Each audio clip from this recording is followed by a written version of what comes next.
What's up? We live again. Oh wait, wrong one. There you go.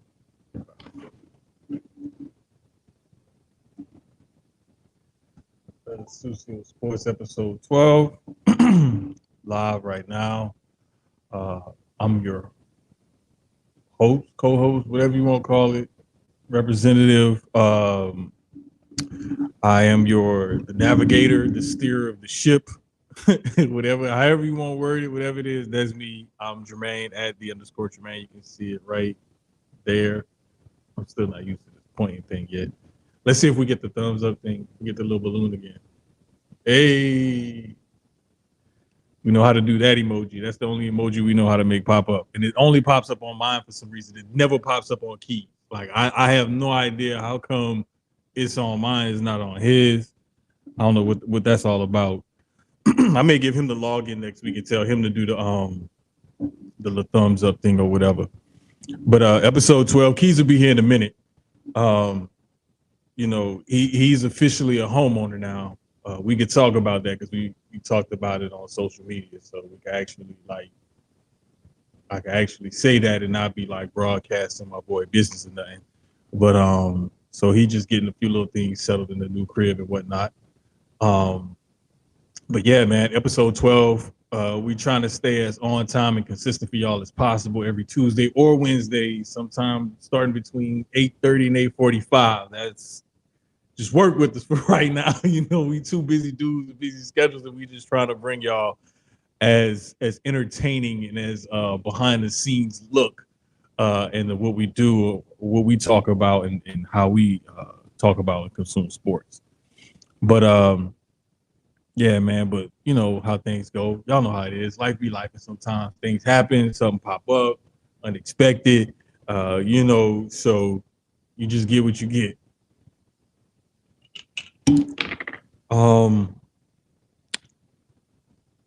We're not gonna officially play the music until Keyz get here, but we could start the show a little bit.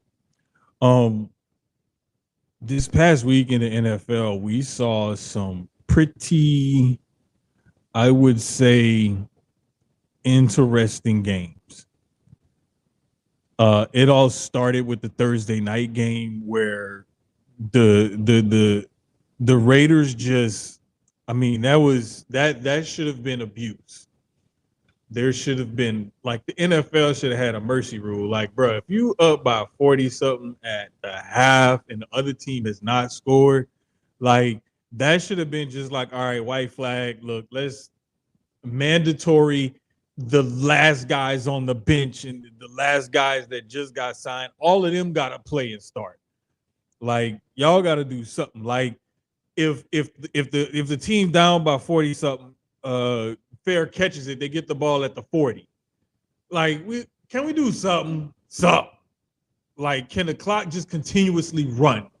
Like, can we at least just? I mean, I don't want to fudge with the rules too much. I was being kind of facetious when I said the whole start at the 40. But when you got a game like that, and it is at a certain point of the game, I think we should have a continuous clock.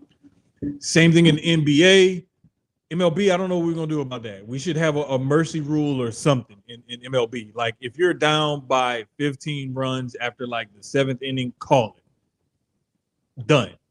In basketball and in football, I think we should have a running clock when there's a certain point advantage that another team has over the other team. I think we should have a running clock. That would alleviate these extreme blowouts and whatnot that we see from time to time. The Saturday games were pretty interesting. We got 2 lopsided games, and then we got a really good game in the Minnesota-Cincinnati game in which Jake Browning did his thing. I'm not going to say that Jake Browning is going to make people in Cincinnati forget about Joe Burrow, but I will say this. The more that he performs on the level that he's been performing on the last couple of weeks and Cincinnati keeps winning, there will be people in that fan base that will have something negative to say, something stupid to say, and say, why do we have this guy paying him all this money when we can have this guy paying him pennies? People will say stupid things like that. and they don't understand. Like, you're not. There's going to be times where you're going to pay a guy for what he did, and not as much for what he's going to do.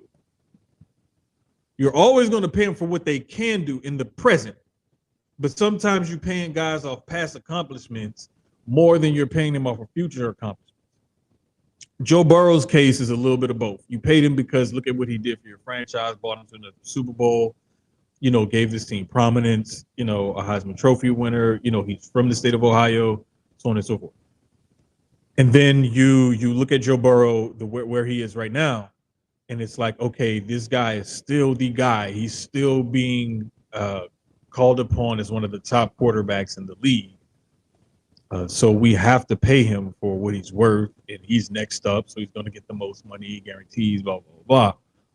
But I don't want to see people fall into that pitfall of thinking that, okay, because this guy is doing good, then we don't need this other guy. No, because there's a reason why Jake Browning was a backup and got cut and all of that. And there's a reason why Joe Burrow was drafted number 1 overall.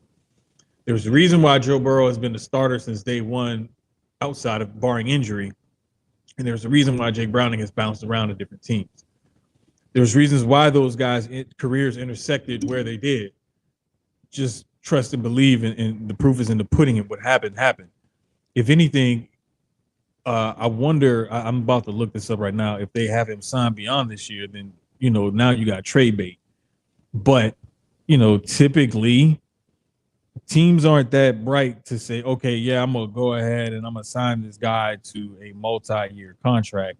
Typically, if a backup quarterback signs a multi-year deal, that means that he's a very sought-after guy who could probably start for some teams, but somebody's going to give him top-of-the-market backup money to keep him away from other teams and to be an insurance policy for their quarterback. There's also a case where a backup quarterback will make good money is because they don't trust the starter as much. So they'll pay a backup to come in a little bit more than other teams would because they know they'll probably need to depend on him at some point, whether it's injury or play. But Jake Browning is on a 1-year deal. It looks like a vet minimum around $750,000 for this year. So he's going to be a free agent after this year. So it's going to be pretty interesting to see what kind of attention a guy like a Jake Browning will command. 9 times out of 10, he'll get something in the range of maybe 2 or 3 years. And I think it'll probably top out at around the 4, maybe 5 million mark at the most on an AAV. That's annual average value. Like I said, those other 2 games where Indy beat Pittsburgh 30-14, and then Detroit beat up on Denver. Detroit kind of reestablished themselves as a team that's on the come, that's going to be a force to be reckoned with in the next few years. And Denver is a team that they were trying to get the boat on the right track. They seem to be going in that direction, and then they got totally derailed by the Lions, who decided to say, hey, you know what? We're a really good football team. We think we're way better than these guys are. Let's go out and establish ourselves as such. And that's pretty much what you saw in that game, because you look at the Lions right now, they're the 3 seed in the NFC, and the Broncos are the 11th seed. They're behind a bunch of other teams.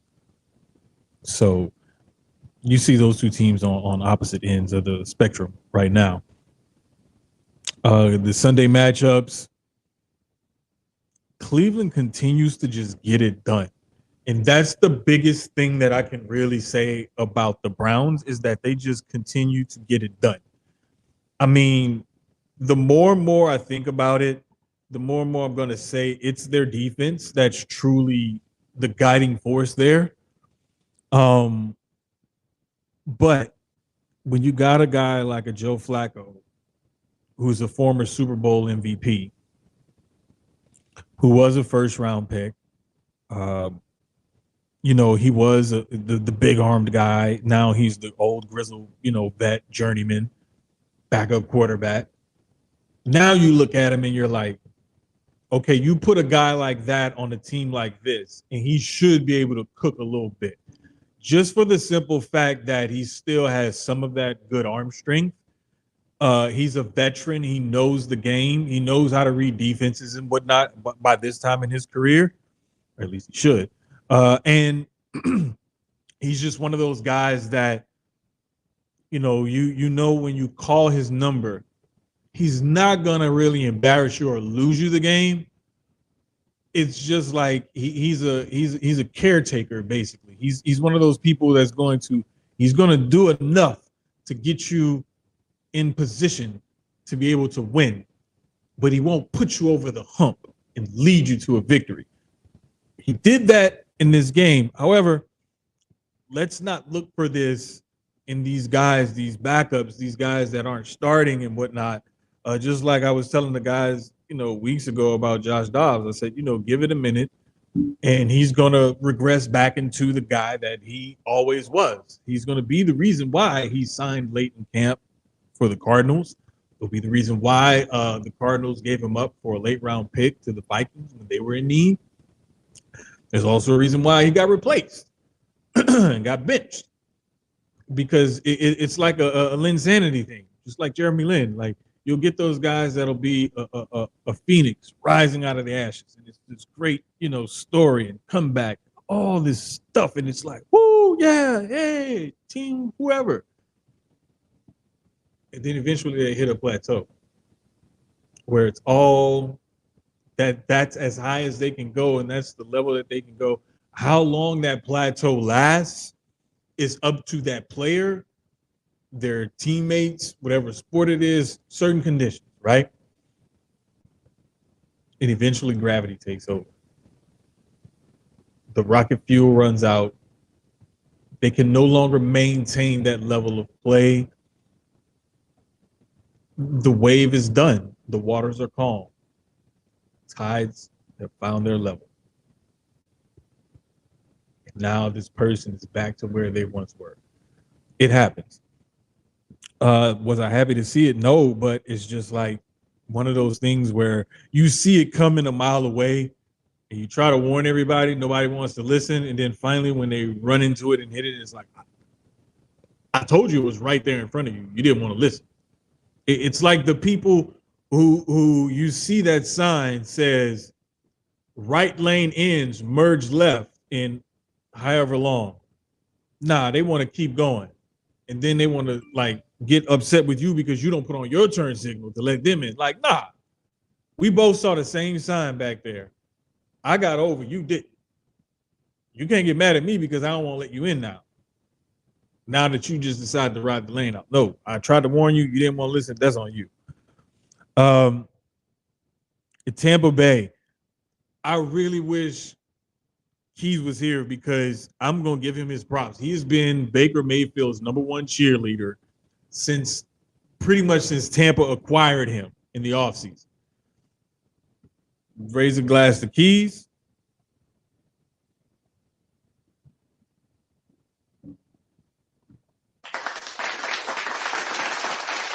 I hope y'all can hear that. I swear I'm playing the applause sound effect for him. But he's been a steadying force for them. Things were going to look kind of bleak with Tampa Bay post Tom Brady. Everybody expected that. But what they didn't expect was for Baker Mayfield to have them 7-7 and basically in the NFC playoff picture as the division leader, because they own the tiebreak based off of head-to-head win over the Saints, who are also 7-7. So those two teams are trailed by the Atlanta Falcons, who are 6-8. In the AFC basement, as I like to call it, I mean the NFC basement, as I like to call it, because it really pains me to see this division like this. Not just because my team is the Saints, and that's who I cheer for, unabashedly, but I'm going to be open and honest about my team. They suck this year. Dennis Allen and Pete Carmichael both need to go. I wouldn't mind it honestly if they found a way to keep Dennis Allen as the defensive coordinator, like demote him from head coach, fire Pete Carmichael, and hire somebody else to be the coach and bring in a new OC. Joe Brady. Especially if they don't give him the job up there at Buffalo, which I wholeheartedly believe that they should. But wherever the heck he's at, I think it's Buffalo right now that he took over for the OC up there. But that whole division is way more talented than what they're showing, because that Tampa Bay team, as many killers as they have on that defense, we talking Devin White, Levante David still can get it done. Vita Vea is probably the best or one of the best interior linemen in all of football. Antoine Winfield Jr. is one of the good young safeties in this game who shows a knack for playing in the box and has some coverage skills. Like, he can do a little bit of everything.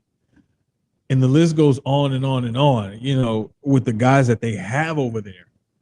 And just the thing is like, you see the talent on the offense where you got Evans and Godwin. Like, you would think that if nothing else, this team can put up points because they have these two alpha type of receivers where you got a 6'5", 230-pound big body Benz and Mike Evans. And then you got, 6'1", 210, 215, a good route technician, still physical receiver, and Chris Godwin. You would think that a team that had those two wide receivers would put up way more points and be way better with that defense behind them than Tampa Bay already is. And looking at the Saints, it's an abomination that they still have some talent on that offense, regardless of what some people may think. That offense is still very talented and should put up way more points than what they're putting up. That defense is having to carry that team, and that defense is wearing out and getting tired because that offense isn't doing what it should do. And then you look at the Falcons, and I'm like, my God, man, I would love to have Drake London, Kyle Pitts, and Bijan Robinson. Like, just those three guys. You add those three guys to any offense in the NFL, and they instantly get better. Instant. What the hell the Falcons are doing, I have no idea. No clue.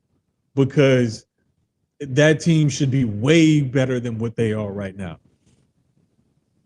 Anyway, looking at the rest of the schedule, the Texans pulled off an improbable victory. They were missing, I want to say, like 6, 7, 8 starters. Your hot shot rookie quarterback, who's being talked about as a possible MVP candidate, almost a lock to win Offensive Rookie of the Year, who's setting records and doing all sorts of amazing things and whatnot. You would think that team wouldn't have gone into Tennessee, especially with the way Tennessee had been playing, and been able to win that game. Hey, yo. And we're back. We got he king of the castle. He king of the new castle. Hey, man. King of the new castle. See how much clearer I look in this motherfucker? Don't look blurry, clear as hell. Sir. Yes, sir. Wi-Fi better. Man, I love it. I love it. Hey guys, I'm late as usual. Let's see if we can hear the music this time. Oh, I ain't even picked the song this week. I get to be surprised. The time is now. Did you go Christmas? On everything. Took my heart away from money. I ain't interested in fame. And I pray that never change. Ambition is priceless. It's something that's in your veins. And I put that on my name. Only hope I had was selling dope. Was on my grind cause times was harder than to sell a float. My mama told me never steal and never telling folks. I grew up looking up the niggas that was selling coke. Oh, I was raised by the stop sign. No religion, I was getting saved by the Glock 9. By the minute, I was getting paid like a hotline. Serving rolling, fees was calling. We was that kind, well connected, well respected, and well protected. And get accepted. Keyz and I, we not on the right to this music. And get my message. Wasn't signal Just when I wanted was to put that texting. out there. The niggas I was calling was fraud, and I learned my lesson. You took Now Twitter. I move with aggression. Use my Yeah, I mind called as a you weapon. Twitter. Your Chances mama named will you never Twitter. be I'ma given. They name- took I'ma them call like you Twitter. interceptions. So throw that pass, I'll be the cornerback. Me and Lauren, MMG gon' bring that Warner back.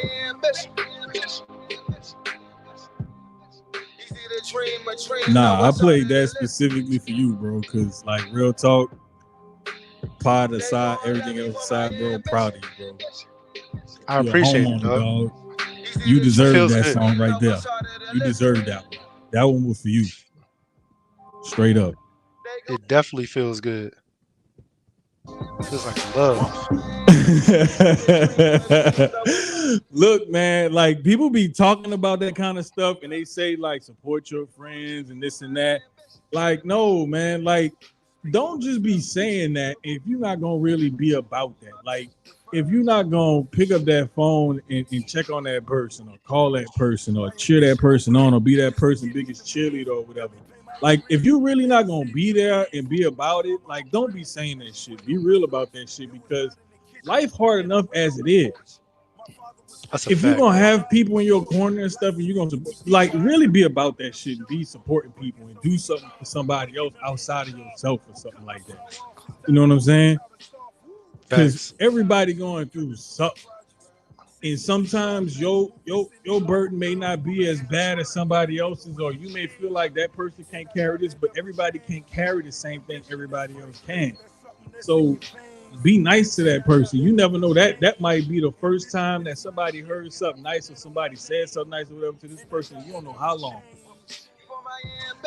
So just try to be nice to people, man. Yes, sir. And I know I could be an asshole sometimes, so I'm speaking to myself primarily, but I'm just telling y'all where we at.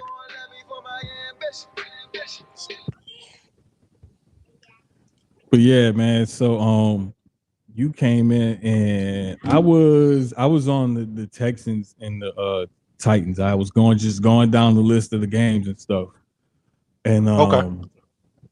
like that one was crazy because like I was saying, like for the Texans to be missing as many starters and stuff as they did and to pull off that victory in overtime, clock expiring, like just for them to tie it up at the end of the game and to send it into overtime and then to fight back in overtime and kick the game-winning field goal, like that was crazy. Nah, that definitely was. That was a wild game. A lot of the games from this week were for real. We know what the wildest was. Oh yeah, the Thursday without night a doubt, bro. Ooh, I we lost already said I'm proposing for the NFL and the NBA if there's a certain deficit that a team is down to have a running clock. Or I'm not even going to say call the game because we want to play the full game or whatever, right? Just have a running clock. Fuck it. Have a running clock. Have a running clock. Because ain't no point in you calling a timeout for nothing. Y'all ain't coming back. Like seriously? Like, come on now. Like, that should be that's disrespectful. Like, let this clock run. Wait for the TV everybody go home healthy. Right. Okay, yes. You'll have TV timeouts, but that's it. If you need to make a personnel change for whatever reason, do it then. Let these I think the only other two, well, there was two other games from I'm looking at the scores that were pretty big. Lions and Broncos was 42-17. And I said those two teams are like two teams going in opposite directions because the Lions started off hot and started to fizzle. The Broncos started to fizzle and got hot. And now they crisscrossing. Yeah. They crisscrossing right now. Everything else is pretty normal. Jets, Dolphins, 30-0. Not shocked that the Jets couldn't score. Bro, like 49ers Cardinals was a big one. 45-29. The thing that shocked me about that Jets Dolphins game, it was that the Jets couldn't score because last week they tore up the Texans. So I'm thinking, okay, they got some chemistry going. They found something, and the Texans have a decent defense. And they go against the Dolphins defense and can't move the ball. But look at the Raiders. The Raiders couldn't score. the last 2 weeks, the Raiders ain't been able to score and then put up 63. They out here about the mercy rule to Chargers. You fool around and got them dudes fired. Bruh. I thought Brandon Staley was gonna get fired last season. And he still made it to this season. And I the fact that I thought they were gonna fire Buddy at halftime.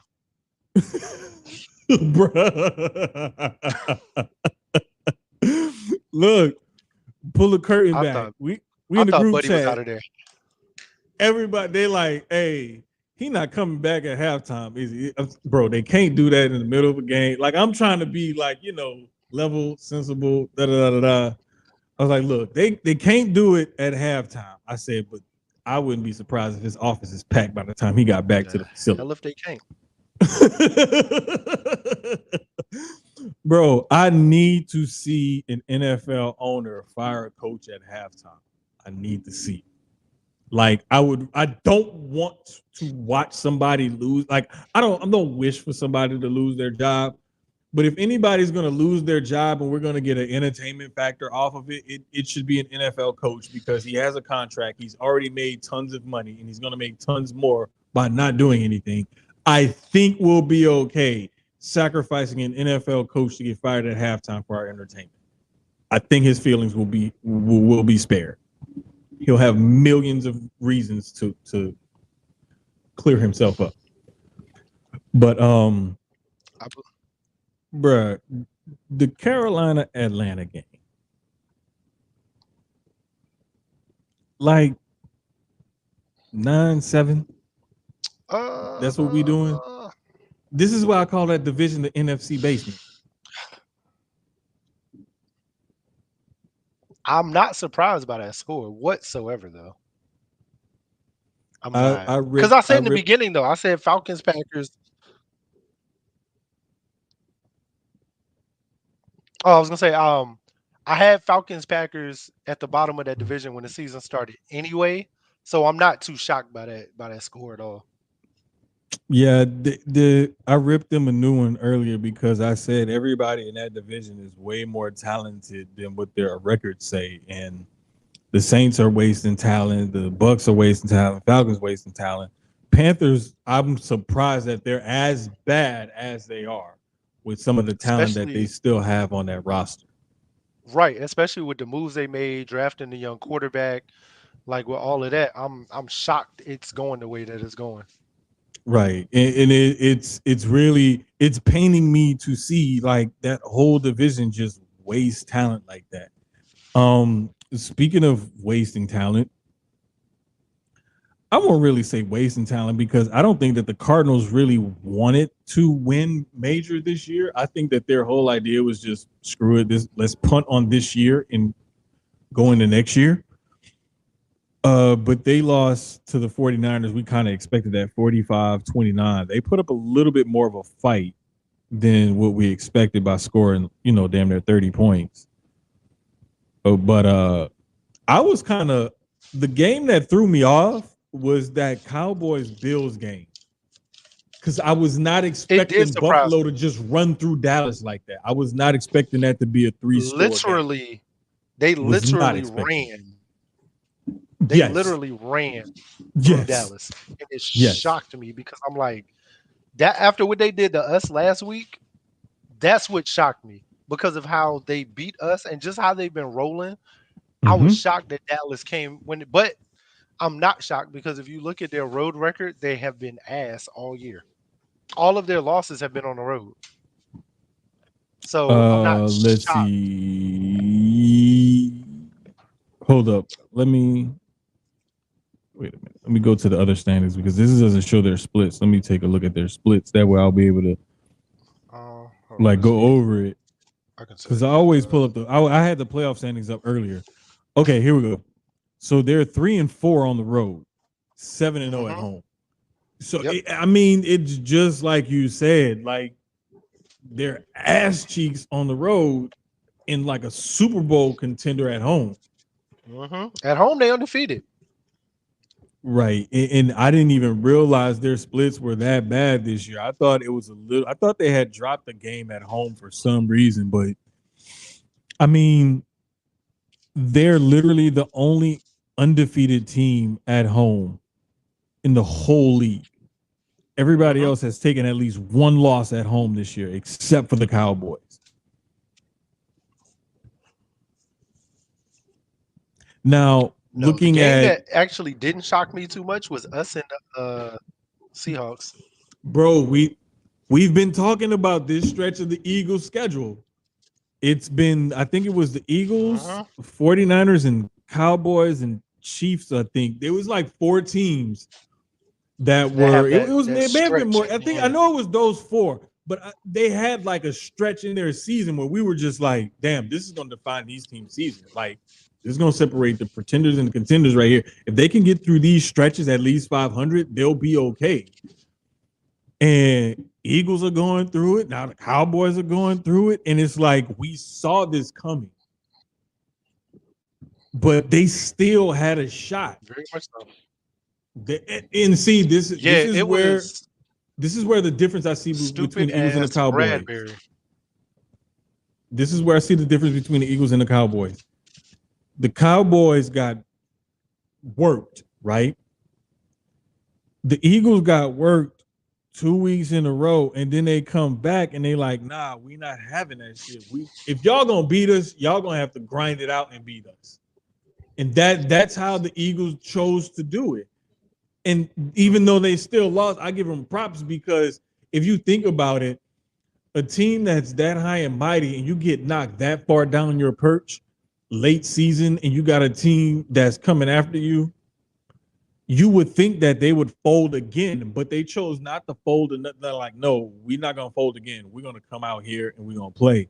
But my thing is as an Eagles fan, this is what I wanted to ask you. And this is why I made sure I went from the top down on the schedule to make sure this was one of the last games we talked about from this past week, because after the game, Jalen Hurts basically called out his team and was like, hey, yo, look, we got to show we want it more. So as an Eagles fan, I'm asking you, like, how do you feel when your starting quarterback calls out the team that way after a third straight loss, albeit a close loss? Still, it's 3 straight losses, and the first 2 weren't close. I'm not mad at Jalen for calling everybody out, because first off, the man was sick. This was his flu game. Right. The man was sick and came out there and he balled out. A couple interceptions, but he balled out. He had us winning the game, and the defense sold him out. The defense sold him out. I mean, I'm not mad at him. He didn't call out the defense. He called out the whole team.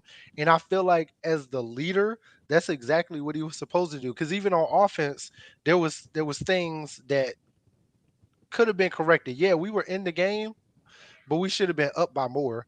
And then on the defensive side, it's the same thing every week. It's the D-backs. It's not the linebackers. It's not the D-line.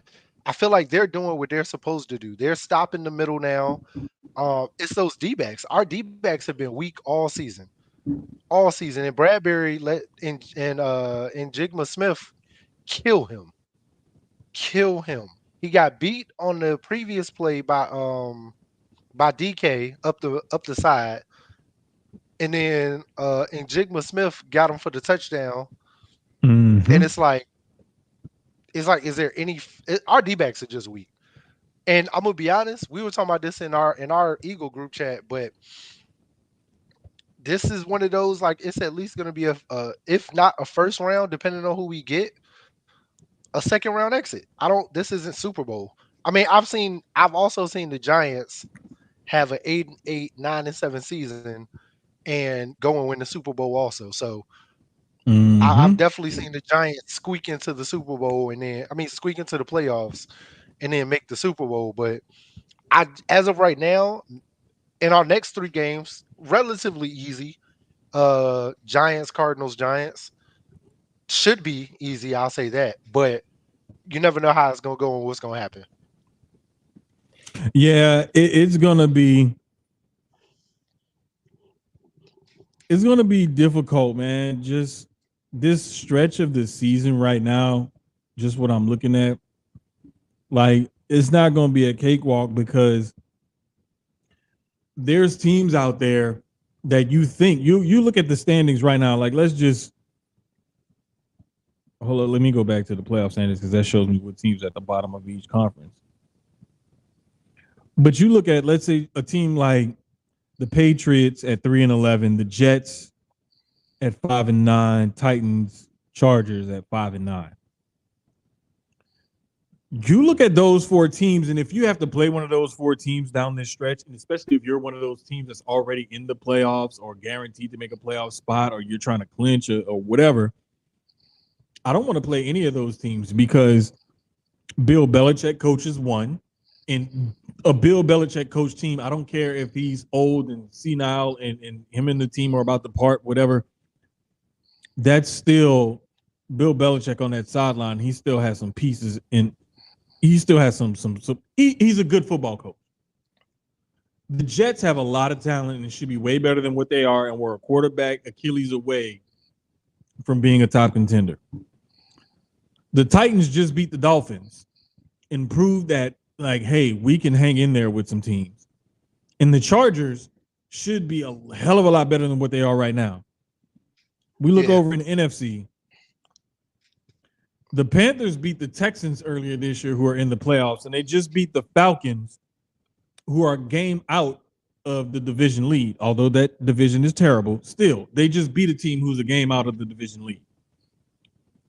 The Cardinals, they lost by 16 points to the Rams, but with Kyler Murray running around back there and you got some decent pieces on defense, like that team can scare you if they want to. Up until a few weeks ago, Kyler, I was gonna say, I think if Kyler would have played a little earlier, like had he not been out so long, I think the Cardinals may have had a better season. Because I mean, as good as he is, it still comes down to continuity and gelling and meshing together. And if that offense isn't running, they've had Dobbs, and then they went with did they go with the rookie or did Kyler? I think they went with somebody else for like a week and then Kyler came in. So there's no continuity there. There was too much, shifting. So I don't know. I think they're going to ride with Kyler going into next year. I don't think they've also invested a lot of money into him too. And see, that's my thing. Like, you can't just eject on a guy unless you're willing to take one hellacious of a cap hit. And if you're going to draft a rookie, I think you can.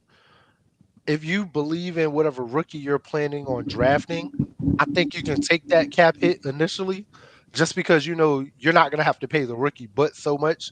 But if I believe right, Cardinals are at least a top 5 pick, right? I forgot exactly where, but I believe by record they're like a top 5 pick. Yeah, they're up there. But here's another thing. The thing that will handicap you in a situation like that is the fact that when you're trying to build the back end of that roster, you're trying to just fill in pieces around these rookies that you're going to be drafting. You're not going to have as much cap flexibility to do so when you have that, 30, 40, 50, $60 million cap hit or whatever. If you try to eject on the quarterback too early into a major contract.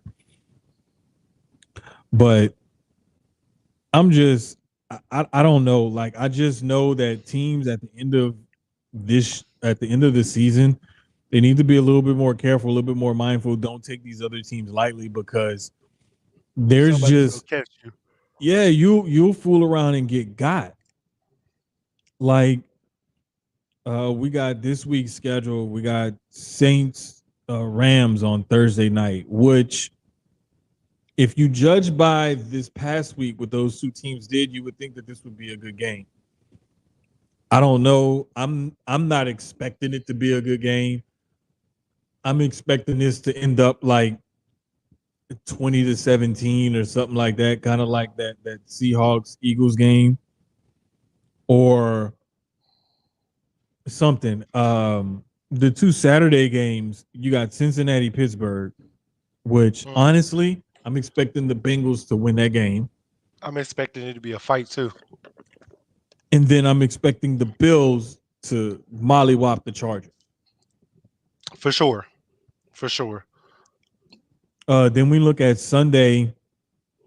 We got Colts Falcons. I think that's going to be an ugly game. I think Colts are going to win it. Gardner Minshew has been playing lights out, and we talked about this last week. I have been a Gardner fan. I'll reiterate that again. I wonder. I have been a fan. No. But see, I was a fan of his when he was with the Jags, though. Like Gardner, and I didn't know too much about him, but as I watched him like play with the Jags, I'm like, he's good. He's a good game manager, and he's doing the exact same thing with the Colts. Like he came in when that rookie got hurt, and he's made it interesting for next year. Like they drafted Anthony Richardson. But now they don't really have to play him. They can sit him for a minute. They can. And Anthony was playing lights out. Anthony was playing very great. I'm not going to take anything. And remember when we were in the chats and everything. What did I tell? Like because DJ, I'll say it, DJ was one of the people that was like Anthony Richardson ain't gonna da da da da. I'm like, nah. Whoever drafts him has something because I said the Colts and Seattle were the two teams I felt like he could go to, and either he could play right away, or with Seattle, he could sit behind Geno, and if Geno start messing up, he could slide in. Same thing with the Colts, because they went out and got Gardner, and I was like, okay, Gardner's actually a good starter, and he's good enough to where they're going to win games where Anthony's not forced to come in. And during the preseason, they decided to go with Anthony, let Gardner back him up in the same sense of, all right, let's throw the rookie out there. If the rookie messes up, we have a good backup that can come in. Anthony ended up getting hurt more or less, and Gardner's been playing great ever since. Bro, I think it's still an interesting discussion going into the offseason because it's a battle. It's not a battle. That's Anthony Richardson's job. Gardner Minshew is just keeping the seat warm for him. You're going to do the same thing like you did with Dobbs. No.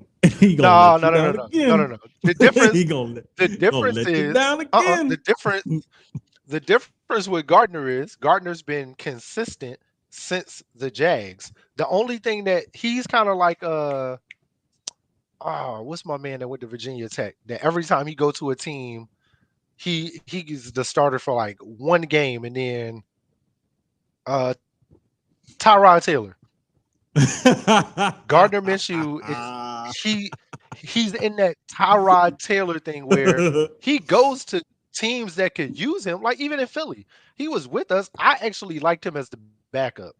I'm about to text Ahun right now. I didn't want him to be we need starter. Gardner Minshew on the menu for the episode because we make sure that picture's up there.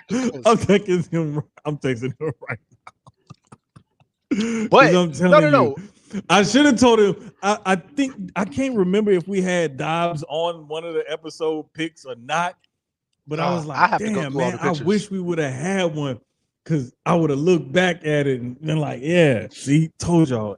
But it was like, I was saying this early in the episode. I was like, this kind of stuff happens all the time. And I said, these quarterbacks and these players that have them Phoenix rises and then they peter off and then they fall. I said, it's just like when you got somebody where it says right lane ends, merge, half a mile. 1,000 feet, 500 feet. And then that person just stand there and they like looking at you like, you gonna let me in? Hell no, I ain't letting you in. You saw that sign back there just like I did. I ain't letting you in. You gonna sit right there and wait for somebody else to let you in because I ain't doing it. So you're not gonna let me merge? You just gonna speed up? Nope. That's crazy. Nope. That's crazy. Wait. That's crazy. Now I gotta wait 50 I tried to tell you to merge way back there. You didn't want to listen. You and Dre. Now I got to play hopscotch. This is crazy. Thank you. Look at my thumbs up emoji. Now I got to play hopscotch to try to jump in. That's crazy. But I've said this, the difference with Gardner and Dobbs was, I agree. I give you what you said. Dobbs was a fly overnight, hot in the seat type of player. Like he was hot right at that moment. And he was. Gardner. Only reason I'm higher on Gardner than him is just because, to me, I've watched and seen, Gardner is more consistent. The only thing is when he comes in, he keeps the seat warm. You're right. So I think the only difference this time is he's competing with a rookie compared to proven players. Like, I'm not saying he can take the job, but he's making a good case of why he could be the star. Not should, but could. It's a difference in the word. Should is like that's his job. He could potentially. What he's doing is proving why he's a quality backup, because he can come in and keep the team treading water. I'm trying to tell, when you give a guy like that the starting reins, and he's taking all of the first team reps, he's the guy they bring to the podium after the game. He's the guy that everybody's looking to, depending on day in and day out. Water eventually finds its level. And there's a reason why he's on his third, fourth, fifth team or whatever. There's a reason why. There isn't some great epiphany that guys have later on in their career and they turn out to be Pro Bowlers and all pros and whatnot, unless you're like Rich Gannon or Steve DeBerg or somebody. Like, that rarely happens. I'm just playing the percentages here, saying that this guy came into the league as something. He had a chance to prove himself. He couldn't prove himself, and he's bounced around. He's done okay in some places and done some okay things, but he's not a starter. He's just not. But I got the text official today that I'm gonna be going to cover the Browns when they come here to play the Texans. Okay. Now, one thing that I'm not looking forward to is that the news basically already came out that CJ Stroud is not playing again this week because he's still in concussion protocol. So I was looking forward to going to another game, seeing this guy play and watch him develop. However, it is what it is. Davis Mills is backup, right? No, they're running it back with Keyz Keenum. They started Keyz Keenum against the Titans, and that's why, bro, I had a parlay going of passing yards. It wouldn't let me do it because it was literally like, it was minutes before the 12 o'clock games kicked off, so it wouldn't let me place the bet, right? It does. I had the over on Keyz Keenum. He hit. I had the over on oh gosh, who else was it? It was somebody else. Tua. That's who it was. I had the over on Keenum, the over on Tua, the under on Purdy. All of those hit, mind you. And I had the over on, I can't remember. It was somebody in the Saints game. I can't remember if it was Carr or DeVito. If it was Carr, all of them hit, and I'm pissed because I missed out on some money. If it was DeVito, then he fucked me, and it didn't hit because I think he was supposed to go over. He was supposed to get like 181, and he ended up at 177. It might have been DeVito. I think that's what DeVito had too. I know that. I just can't remember which one because I kept trying to do them like 10 minutes or so before kickoff. And I'm going to blame my homeboy Ron that I was on the phone with. And I hope he hears this. And I'm going to send this episode to him because I'm going to blame him. It's his fault because he called me because he's a Giants fan from Brooklyn to talk shit about the Giants and the Saints playing. I said, bro, this game is not going to end well for y'all. I'm telling you right now. But if y'all have a chance, here's how you would win. You know, I'm doing my normal thing, just being fair, impartial. Like, hey, my team, your team, but look at my team, look at your team. He's talking shit, and we doing the whole Italian thing, and it's like, And I'm like, bro, I'm supposed to be placing my bets. Like, chill, leave me alone. And it wouldn't go through. So he owed me some money, I say, for distracting me and me not being able to place my parlays this past weekend. But looking at the rest of the games on Sunday, another sneaky good game to watch is going to be that Cardinals-Bears game, because I'm interested to see Kyler versus Justin Fields. So I asked you this, and I think I posed this question. It was either in the group chat or we were on Discord, but Justin Fields. Mm-hmm. If the Bears are they're clearly gonna have a top pick as long as the Panthers keep losing. Do you? And I know it's Sloan, you know, our resident Bears fan. I know what he said or how he felt they should go. Mm-hmm. Do you think because Justin Fields trade wise, I think there are a few teams that Atlanta is one. Trying to think who else. Washington potentially, depending on how they feel about Sam Howell. Minnesota now. I'll put it to you like this: as of right now, is he trade worthy? And he would definitely garner some interest. However, you're not getting. I don't think they'd get a first for Justin Fields. I think at most they could hope for a second. I would say safely they could get a first. Third, maybe with a condition to get a second. I think that something like that would be the deal, like a third. If he plays or does hit certain marks, then it could be a second. I think that would be more likely. I don't think I would want the first, only because we already got a top first. So I wouldn't per se want a first back. Because in a sense, you kind of just want to get him off the books. Like, you want a good draft pick at least, or maybe a future first. It ain't even got to be a first this year. You can give me a first in 2 years or something like that. Like, I'm cool with that. Just to get him a first later and like a second and third now or something like that, where I'm getting him off the books. I have my first anyway to draft the quarterback. Use that second and third, that extra second and third to get linemen and, you know, all of that stuff, because they need O-line bad. They need O-line more than they need quarterback. But this is the thing, though. Like, nobody's giving up all of that for a quarterback that you've given up on. You're giving up on this guy. He was a top pick.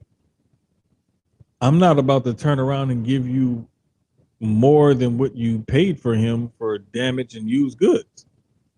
It ain't gonna happen.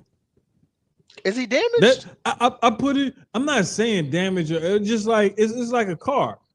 If I buy this car brand spanking new, no miles on it, and I drive it off the lot, and then I come back a year later, even if I've only driven 8,000 miles on that car, I'm not getting the same money that I paid for it or more. I'm not getting that. Cars depreciate in value. Athletes do too. Unless he's done something to raise his stock, they're not paying that much for him. So that's why I say they'd be lucky to get a firm, I got a second round pick and I'm giving this second round pick to you for Justin Fields.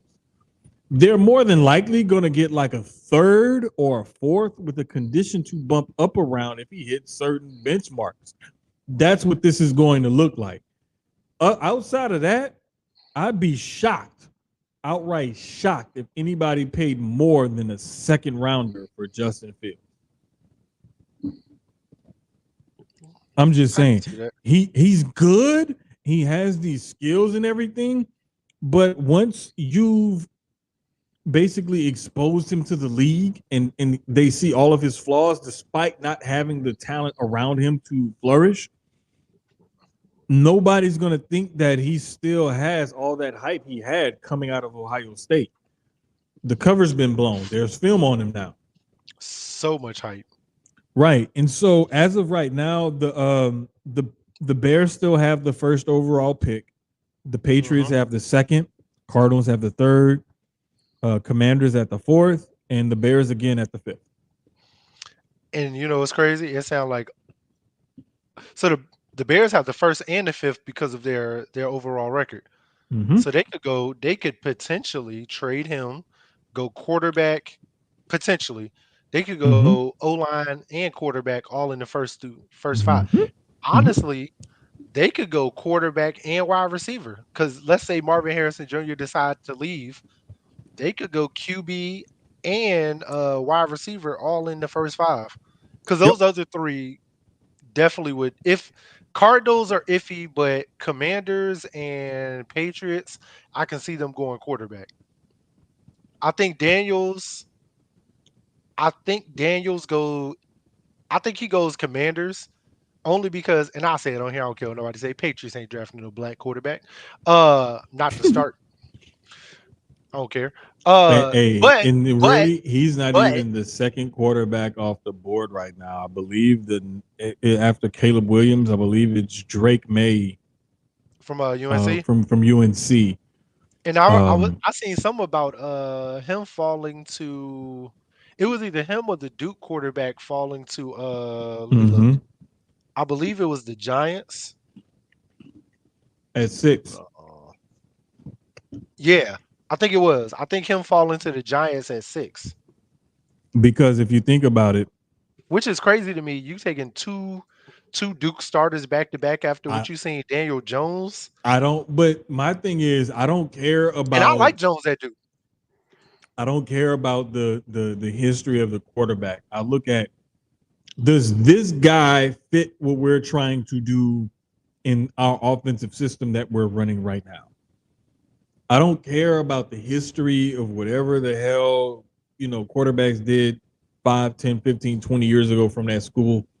Does this guy have the skill set that I'm looking for to run it in this offense, and can we trust him? That's all I'm looking at.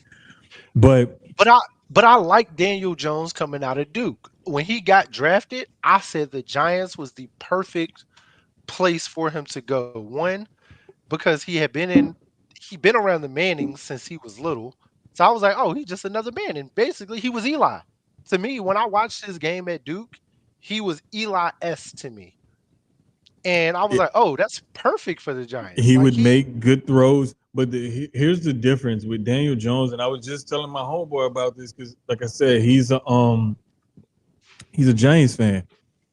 I said, bro, look, this guy is better than what y'all think he is. And y'all give him way too much shit. And there was a graphic. Jones is good. I'm looking for it right now because here it goes. It was a tweet, actually. And through their first 48 career starts, Daniel Jones has a similar passer rating, touchdown to interception ratio, total yards combined passing and rushing, and the exact same yards per attempt as Trevor Lawrence. Through their first 48 career starts. Matter of fact, Trevor Lawrence is 20-28 in those first 48 career starts. Daniel Jones is 19-29. Trevor Lawrence has an 85.5 passer rating. Daniel Jones has 85.4. They both have 55 touchdowns. Trevor Lawrence actually has 2 more interceptions, 35-33. Trevor Lawrence has 12,204 combined yards. Daniel Jones has 11,992. So is it? All right, I think I know what it is. All right, so it's the whole thing of it's the divisions they play in. Hey, it's not only the divisions they play in. That's what I'm thinking. But because it's also it's also the talent that those guys are surrounded with and what they're doing with that. And what it looks DJ? Better. it looks better on the Jag side because the talent looks better than the talent does. But they're putting up, Exactly. and that's why I say about the team too, because if you really think about it, the Jags, are they're making the playoffs. They're some of those wins he has are playoff wins compared to Daniel Jones's is more regular season. No, those are just regular season starts. Oh, that's not including the playoffs. Just regular season starts. Like, I don't think Trevor Lawrence even has a regular season. A postseason playoff win. But yes, he does just against Chargers. I think it was it last year? okay, last year When he beat them, he beat the Chargers in the he beat the Chargers in the first round last year. Yeah. Yeah, I saw that. Oh, my laptop just died. Oh wow. Yeah, well, I guess the battery went dead or something. I don't know why it went dead. Like, it was charged. Okay. I thought it was charged. Okay, last year. That's what I thought. Last year versus the Chargers. Yeah. Okay. Let me plug that. I got the charger sitting right here. That's why the ring light went out, because the battery. Yeah, I guess it did die. I was gonna hook mine up, and then now I see the way the light is. I'm like, I don't need it. No, I'll be at like in my breakfast area right by the living room and the kitchen. And that's where I'm at. I definitely need it. Yeah, when we got here, I had told Shy, I was like, I don't know how the lighting is gonna be. Like, yeah, I figured it was gonna be better than it was in my mom's house, which it is. I'm clear. Yeah. DJ is saying it right now. That 27.com. That bro, I totally forgot about last season. Like, I totally forgot about last season. And I was watching that game. The craziest thing about that game is there are sometimes when you watching and you're betting, right? And you can live bet a game while the game is going on, but you have to get the bet in while the line is up or wherever it is, over and under, whatever it is, right at that point. Sometimes the money line isn't even available live. It'll just be the spread and the total, right? And to watch where that live line went when they were down by like 4 scores, as they're making that comeback, bless you, as they're making that comeback, like I in my short like focus, like gambling, like watching live lines and stuff like that, I've never seen a line like change that crazy. Never seen a line change that crazy. But I mean, just this season in the league, honestly, we're seeing like some really weird stuff happening. We're seeing like a lot of like just like what the hell, like how did that happen? Like, you look at the Texans right now as an example, they're 8-6, but they lost to the Panthers and the Falcons. You look at like how the hell did, at first everybody was like, how did the Chiefs lose to the Lions? Well, now everybody sees, hey, the Lions are legit. And the Chiefs are suspect. And the Chiefs got they got some chinks in their armor. Now we're starting to see why certain things happen and the way they played out and whatnot. I'm not gonna lie though, if the season ended today, I actually like a lot of these playoff matchups. So in the AFC, Baltimore is number 1 right now, so they will have a bye. You would get Indianapolis and Miami. This is as of today. Yep. You get Cincinnati and the Chiefs again, which wouldn't look the same only because Joe Burrow's out. So it should be a Chiefs win, but you never know. And the matchup that I think is the best is actually the Colts and Jags. I mean, not Colts, Cleveland and Jags. I actually like that because of the way Browning's been playing. And he actually has Cleveland looking really good at 9-5. You mean Flacco? Is it It is Browning Flacco. is in Cincinnati. It's Browning in Cincinnati. Yeah, Browning is in Cincinnati. Yeah. But no, like that's what I was saying earlier. Like Joe Flacco is just that kind of guy that comes in and he's a vet that still has some of that arm strength. He's a grizzled vet, so he knows how to read defenses and whatnot. And he's the type of guy that he's not going to come in and do a whole bunch of flashy stuff to win you a game, but he's smart enough not to lose you a game. You know, he's not going to make stupid plays and stupid throws and stuff like that. And if he does, it won't be very often. So he's the kind of guy that's going to come in and he'll do you justice as a backup quarterback. Over in the NFC, if the playoffs ended today, 49ers will get a bye. We will see the Cowboys and the Rams in the first round in Dallas. Very interesting, because that Ram defense is still stifling. Record doesn't, like you said, a lot of teams where it's like their record doesn't show who they are. The Rams actually been turning it on these last few weeks. They have. I still think it would be a Cowboys win because they have that unbelievable undefeated record at home. And I think that game would end up turning like later on in the game where the Rams defense would have to be out there a lot more than their offense. And then their defense would end up getting tired, whereas the Cowboys offense would have a little bit more rest. And I think that's where that game would end up changing. We'd have the Lions and the Vikings. I don't like that. I don't like the divisional game. Yeah, not just the divisional part, but just because of Minnesota. Like it's a clear Lions win, but I don't even think it would. I personally don't think it would be a good game. So I mean, I don't think so either. Well, I take that back. I'm sorry. I think it would be a good game, but again, I think that would be another game that they would go back and forth a little bit, and then eventually Detroit would establish dominance. It's just when does Detroit establish their dominance over the Vikings? Is it earlier in the game or is it later in the game? That's how I think that one would end up going. And then in the final NFC matchup, if the playoffs ended today, we'd have the Bucks hosting the Eagles, which I think is egregious as fuck because the Bucks are 7-7 and the Eagles are 10-4. That's the way the ball bounces. The Bucks are number one in their division, and we're not. So there's that. So, but I would have us winning a tough game, maybe by a touchdown. Yeah, I would have the Eagles winning also by like a maybe one-score kind of thing, like 1 or 2, maybe nothing crazy. I think what would end up happening in that game, the Eagles would go down and score to take the lead. Tampa Bay has some time left on the clock. They're going to try. It's going to be a 4th down. Baker's going to throw a bad pass. It's going to be incomplete, and the Eagles would end up kneeling out the clock. That's the way I think that game would probably end.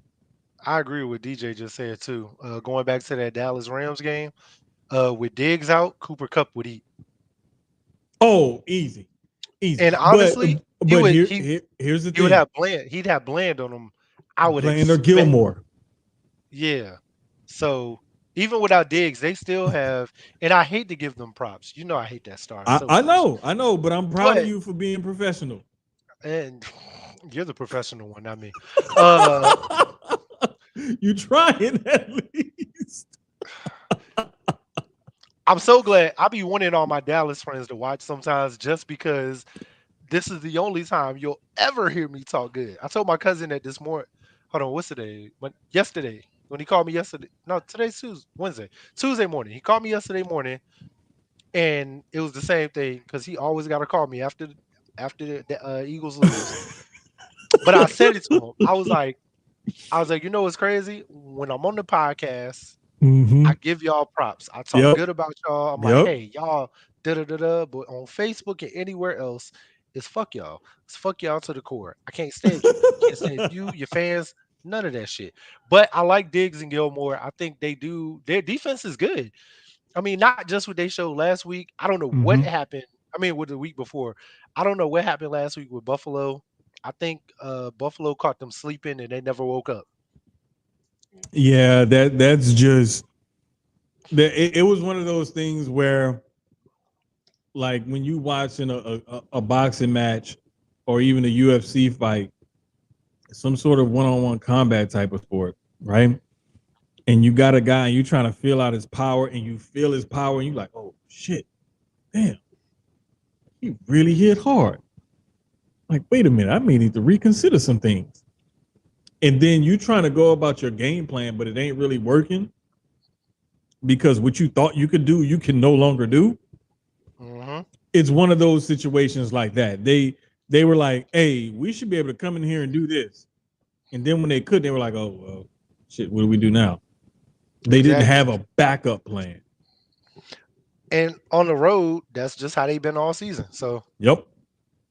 That's why I say it's best for them to try to maintain the lead that they have now in the hope that if some way by some hook or crook they can attain that number 1 seed, that's going to be better for the Cowboys, because I'm afraid that if they end up in that 3 seed or less range, like let's say if the Eagles come back and take the division lead, I don't think the Cowboys would be long for the playoffs, simply based off of their road record this year.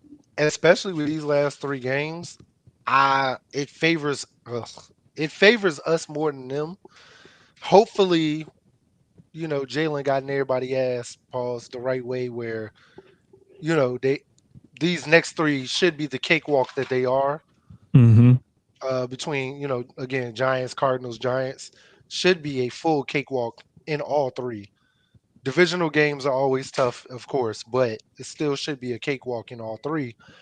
I believe winning those 3, because us and Dallas lost. But if you look at it too, the Cowboys got the Dolphins, the Lions, and the Commanders. And I think they can get the Commanders easy. I think the Lions will be tough. Last game of the season in a divisional game, though? I still think Washington could catch them. Don't get me wrong. But for Washington, they do. So every year it's like that, though, because Washington either gets us. I don't know. It's this. What did Adam Schefter say on he said it on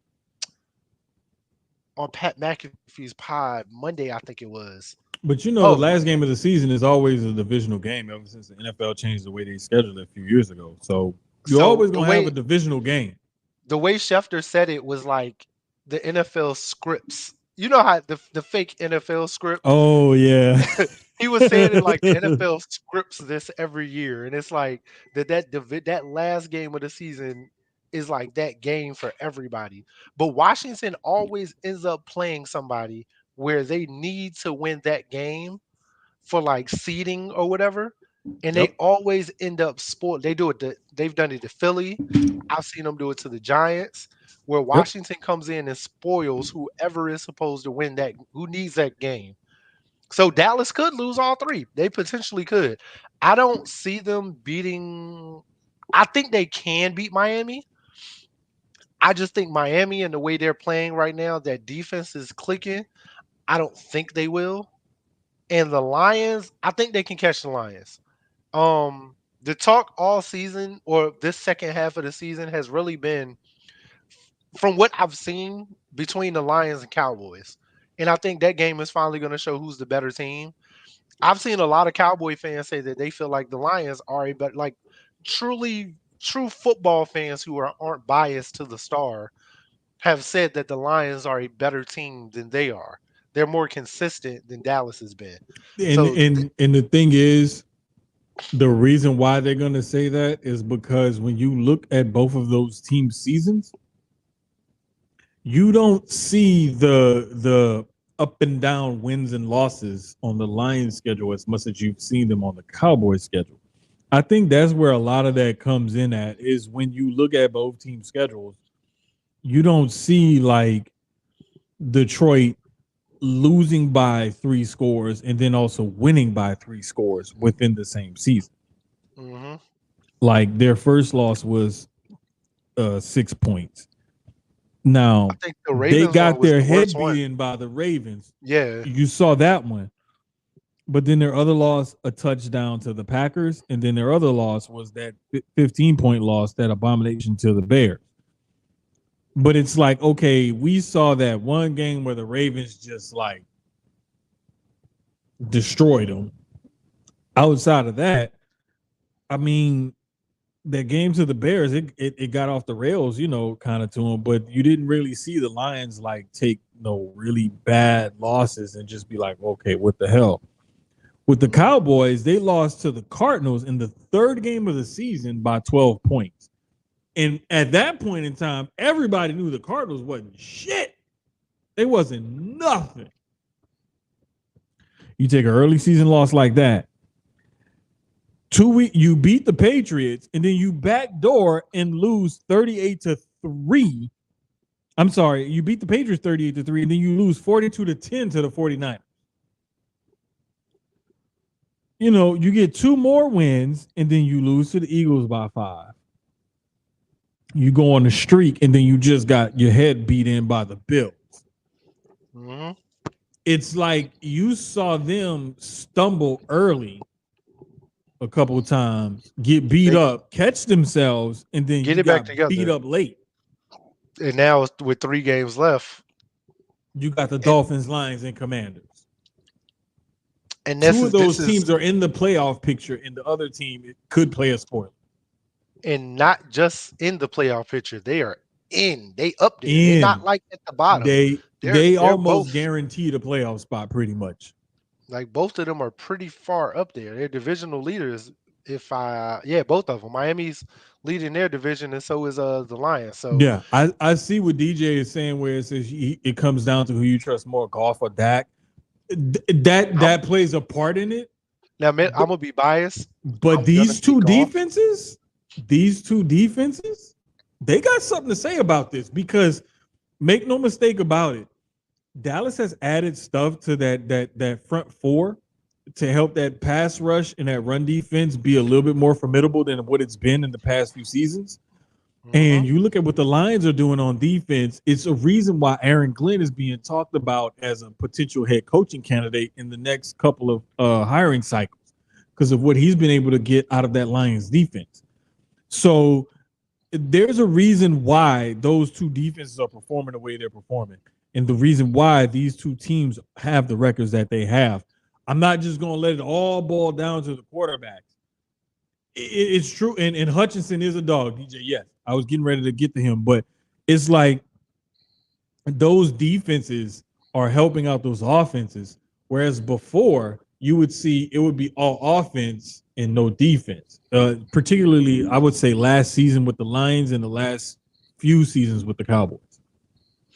Not just that, I like Laporta. I like that rookie tight end for the Lions.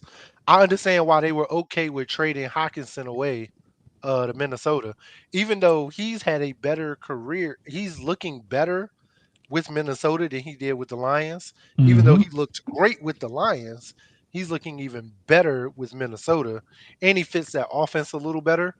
But Laporta has came in and been a dog offensively.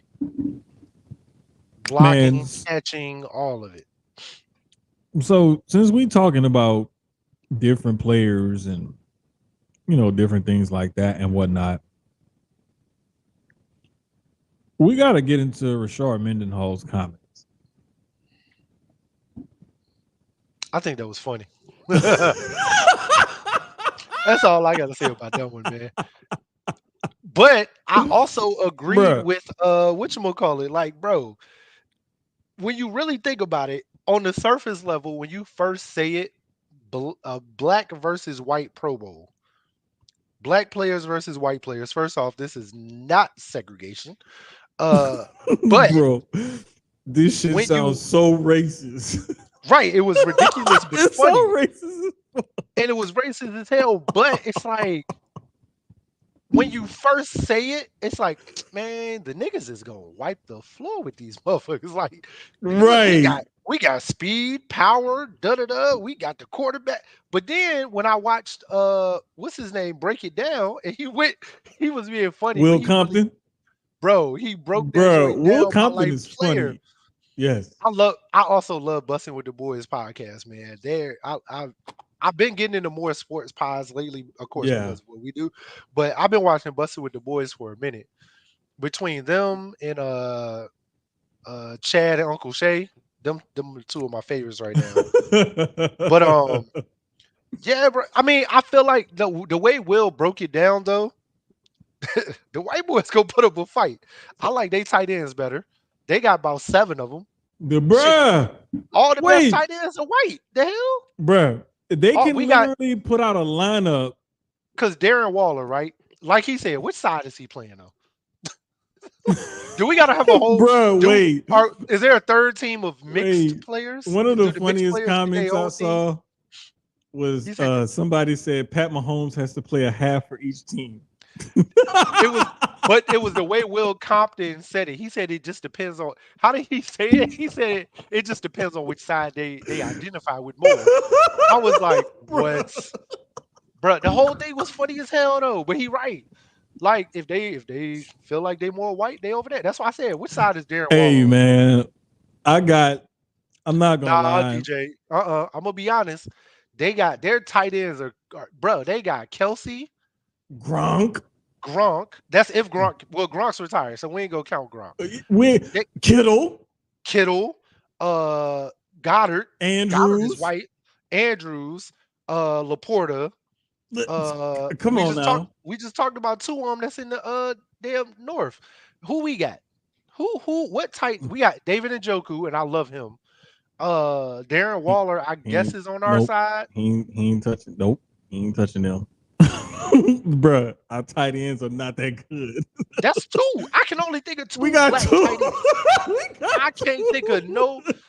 Now on the defensive side, no, let's stay on offense. Wait. We got Evan Ingram.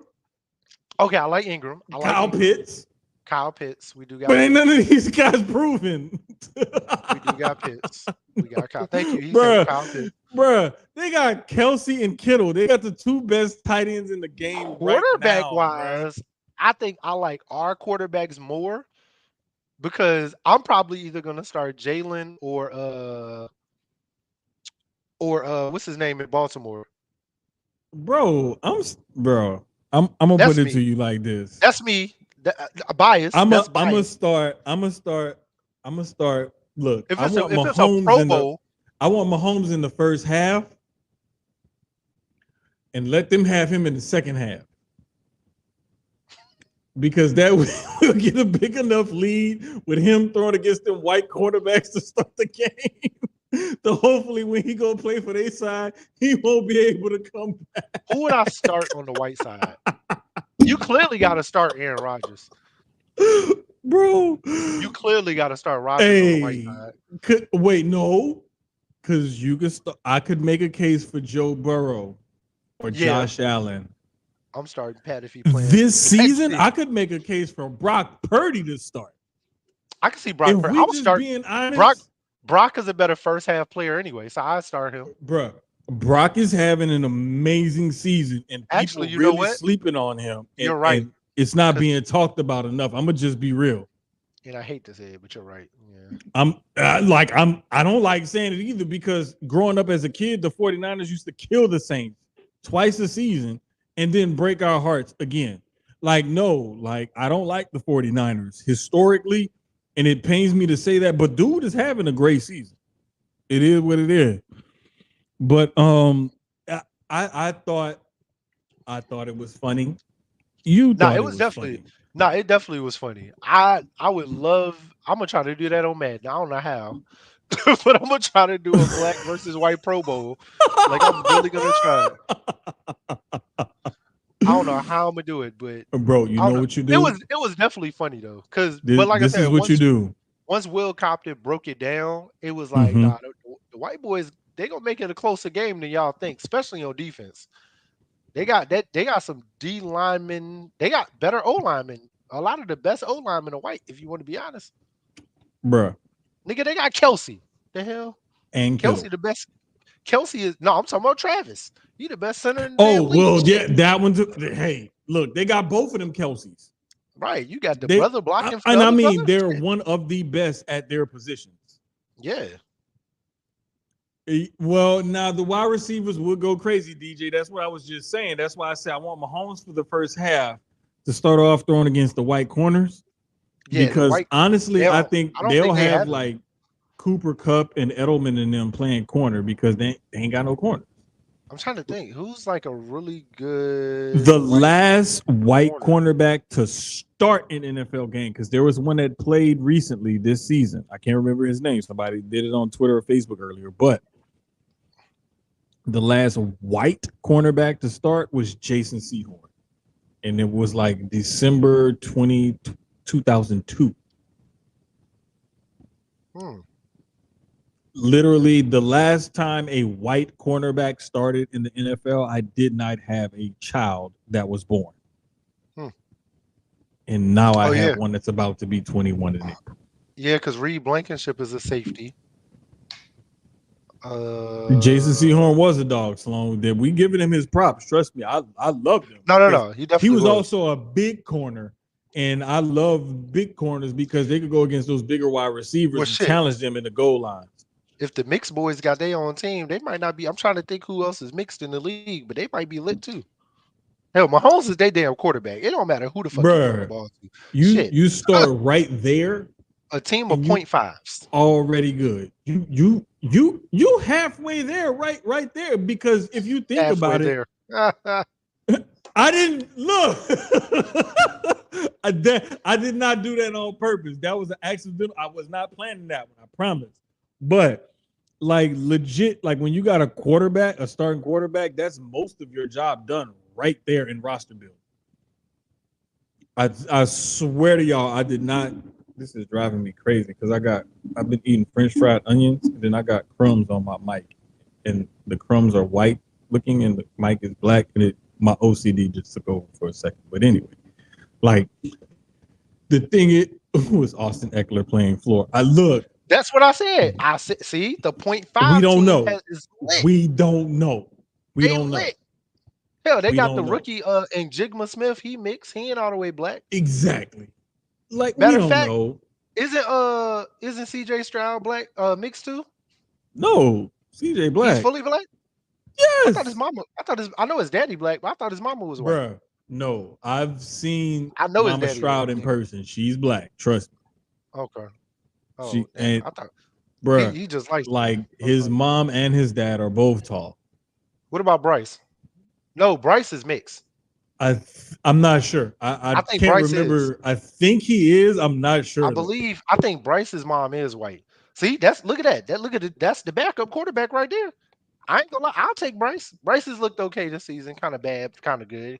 He in the middle. He's mixed. See, he played mixed. He is mixed. It's great. I'm pretty sure the mixed boys have a lit team too. I'm gonna go through. No, I'm gonna take time this week and break this down for next week's show. We're gonna have black, white, and a mixed team.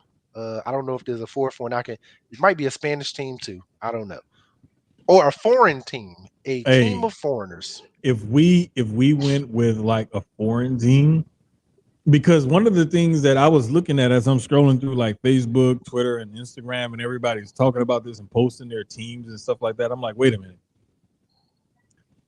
What about the Hispanics, the Polynesians, and the Asians? Think about it. Not very many Asians, but I mean, if you just took the Hispanics, the Polynesians, they got the best kicker, bruh. Fucking like, bro. Vita Vea is their defensive tackle, and Tua is their quarterback. I was gonna say the Polynesians is lit too. Kaimi Fairbairn is their kicker. They have a lot of niggas in the league. Bro, I'm just saying, bro. Puka Nua? I'm saying Puka Nacua. Oh, my bad. Yeah, Puka Nacua. You got what's his name? The kid from the Lions that just got drafted out of Oregon. Panay Sewell on the offensive line. Mm-hmm. Frankie Louvu, thank you. DJ. They are lit on killer. And they got some linebackers. Bruh, they got some D-line and linebackers. You know what's funny? If we took this like to the NBA, I would take the foreign team over the black and the white team. What? Every day. What? Nigga, they got Giannis and Luka. That's all I gotta say. They're done. I ain't saying that. And if you really think about it, Canada technically is foreign. They got RJ Barrett, Shea Gilgeous-Alexander. What's his name that used to play for Memphis? That's in Houston now. Dylan Brooks. Dylan Brooks is Canadian. Yep. That Canadian team kind of lit. You saw what they did in the Joker. Yeah, exactly. Thank you, Joker. Bruh, I'm taking a foreign team over the niggas and look, bruh. Okay, so hell, Giannis and his brothers, because I got it on an international level. Wait, but not just that. When you say Giannis, Luka, Joker, Murray, yep. Jamal Murray is also Canadian, and he's a half-breed. I think he playing for 2 teams. Look, what we talking about? What we really talking about? Perfect segue, also, because I think we were pretty much done with football. Bruh, that Canada team is not getting smacked. Shooter's back. I'm sorry. Hey, Shooter came back. Shooter's back. My dog Shooter is back. Bruh, Shooter McGavin is back. Ja Wick is back in the NBA. And you know what? I had to sit there and watch that shit last night, and I'm like, bro, wait. So I'm sitting there, and I'm like, I'm depressed because I got bad news about my car in the shop and everything, and I'm like working from home, and it's like, man, I'd rather be in the office doing my thing because like I feel better working in the office because I get more shit done, and and I'm just like, all right, I'm gonna watch these games and stuff tonight to get, back right or whatever. Pelicans playing John Morant. I was like, oh shit, I forgot this game was on. I'll watch NXT later. I need to watch this Pelicans Grizzlies game, right? No.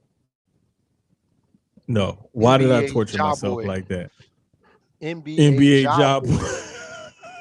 NBA job boy is back. You should have went, bro. The ending to that game was amazing, though. I ain't even gonna hold you. It was crazy. As a fan of the league. You couldn't have wrote that any better. No. First game back. There's no way. Stat line was amazing. Bro, he had 35, 6, and 4, I think, or something like that. Like, bro, like you can't write it better than that. The game-winning shot with no time left on the clock on the road. Dribble, spin, oh my god! Like everything literally just fell into place. Hollywood. Yep. It was Hollywood. It was. The thing that pained me the most was this was the 7th. I think it was this. You can say 7th time the Pelicans have blown. I think it was like a 10 or 15 point lead this season. Yep, I watched the King. I watched one of those Kings. I watched one of those Kings games where I picked them to beat the Kings, and they were up, and then the Kings came back on them. Bruh, like, just like I've gotten back into basketball in general, like within the last year or so. This is about that time I usually do around Christmas, because that's when football season is starting to like take its shape. Usually once football season is over, which is around All-Star anyway, which is mostly everybody. Like once football's done, you can focus, you can give your focus a little more to basketball.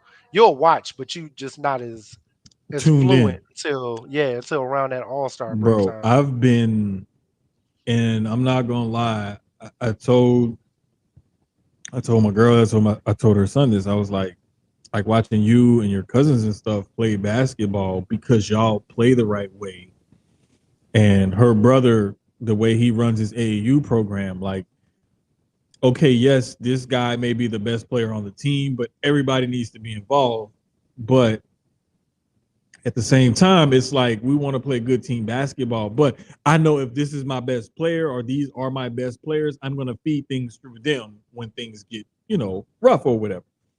Bottom line, they're all good, fundamentally sound, play the game the right way, got me back interested. Then I started watching the women's games, and they got me back interested.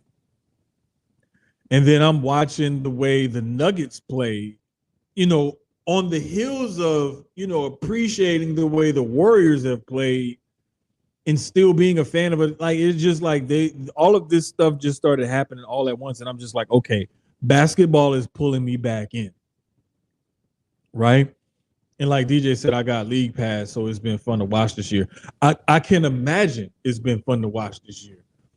because I'm sitting here watching regular season games every night, every other night, or whatever, and I'm just like damn, like I'm really enjoying basketball again. Like last week or week before last or whatever, we was talking about all them upsets in the NCAA basketball that they had that week. Where like I think half of the top 10 lost that week.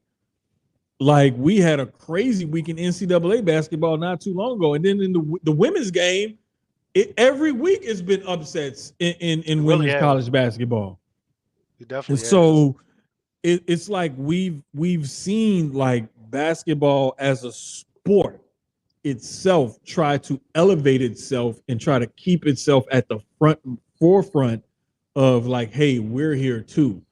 And we've seen it across men's and women's basketball on the pro and on the college level.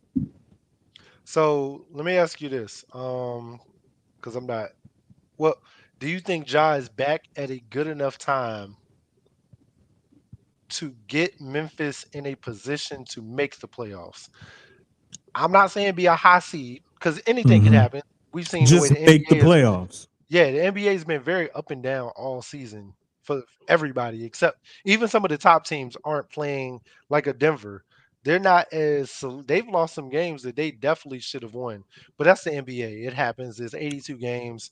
You're I'm not going gonna to put it to be you like this right now. not every year you're going to get that perfect team, but Right now they are 6.5 games out of the 10 spot.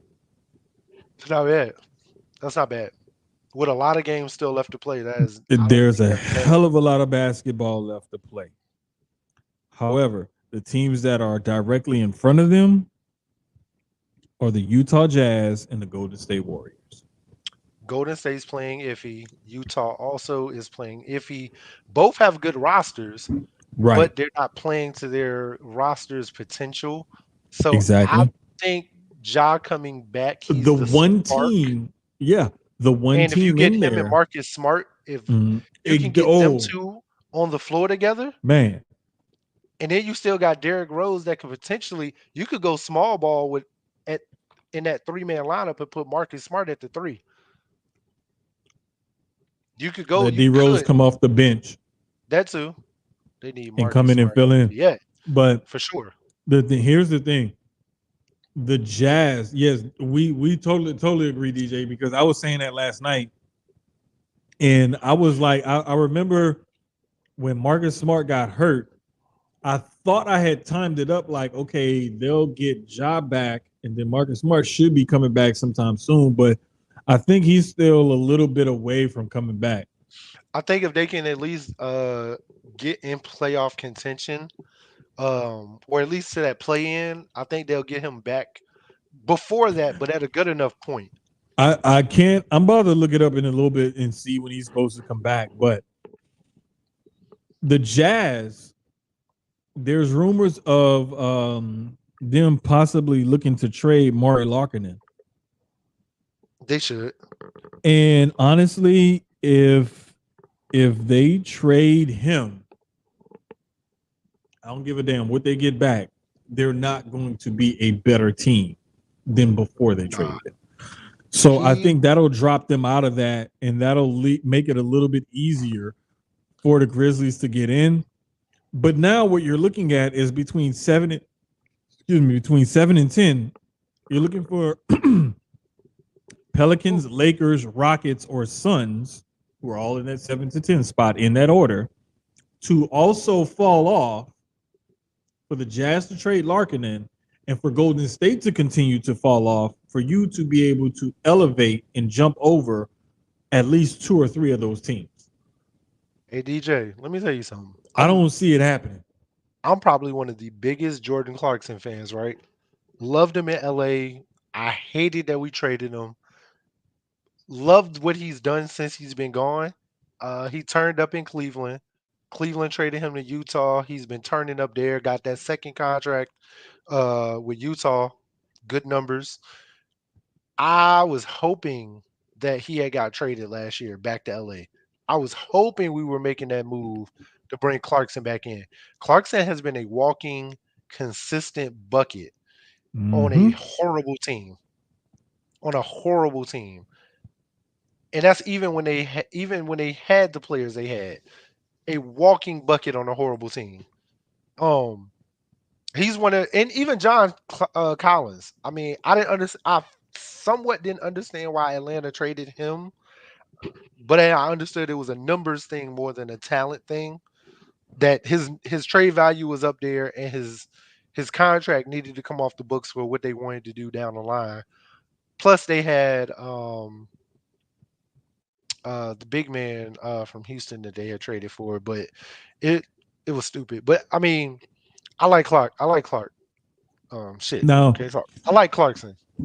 the thing is, though, man, like Jordan Clarkson is still good, but when you look at that team, Larkinen is more of the catalyst for that offense than Clarkson is, because Clarkson to me is more of a James Harden type of, give me the ball, get out my way, and if I need you, I'm a passing to you type of player. Shot.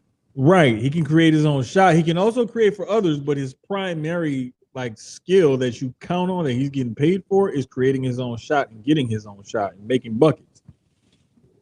But when you look at the rest of that squad, what do they really have where they can say, hey, these are our guys? But that's the thing, though. That's why Sexton was traded from Cleveland to Utah, because they knew we'd rather build around Darius Garland and Donovan Mitchell than Donovan Mitchell and Colin Sexton.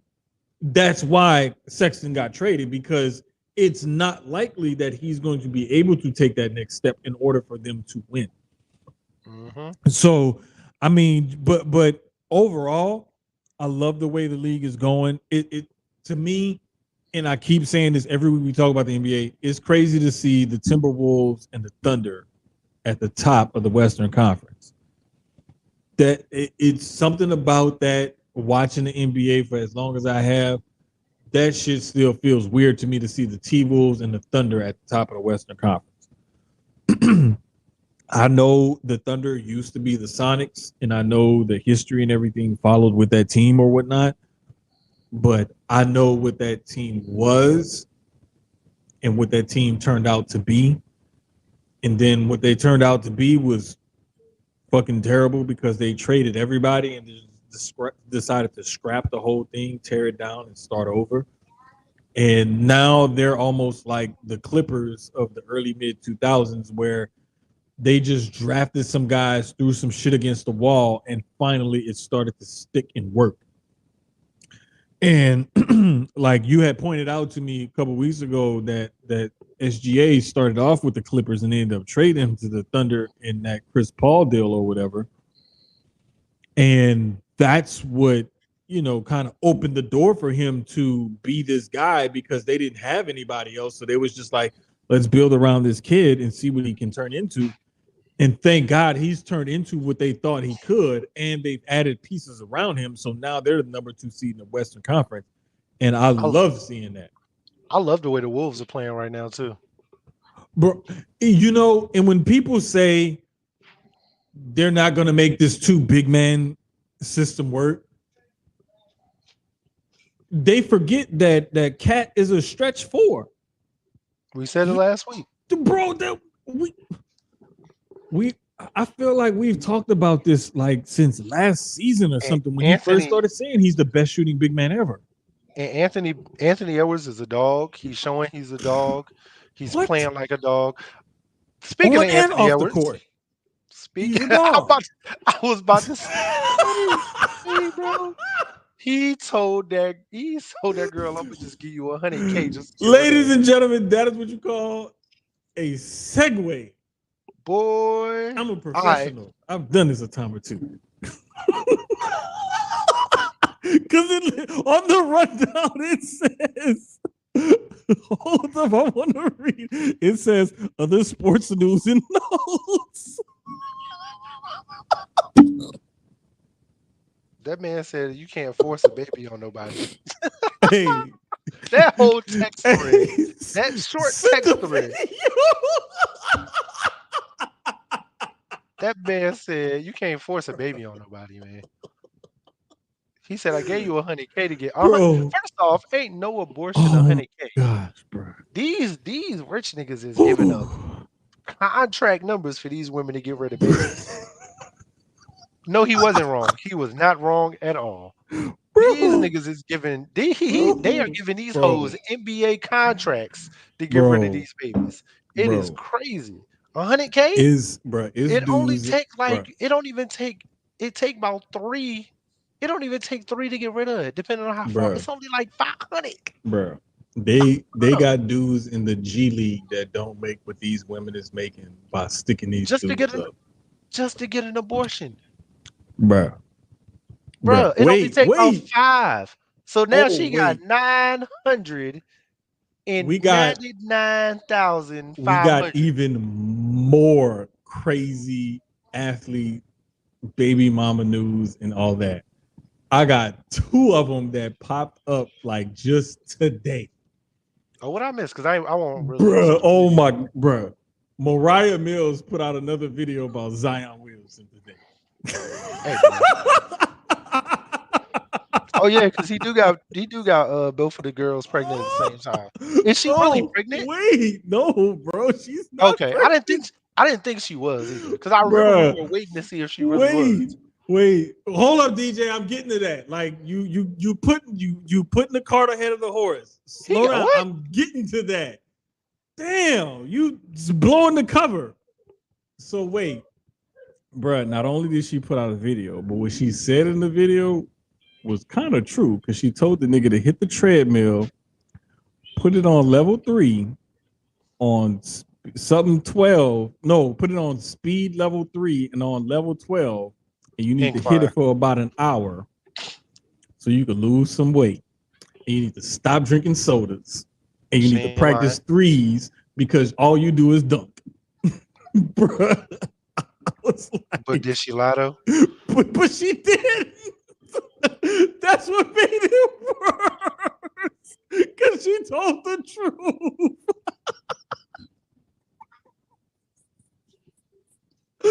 Hey. This shit is comedy to me, because I'm like, bro, how do you fall for this woman like this?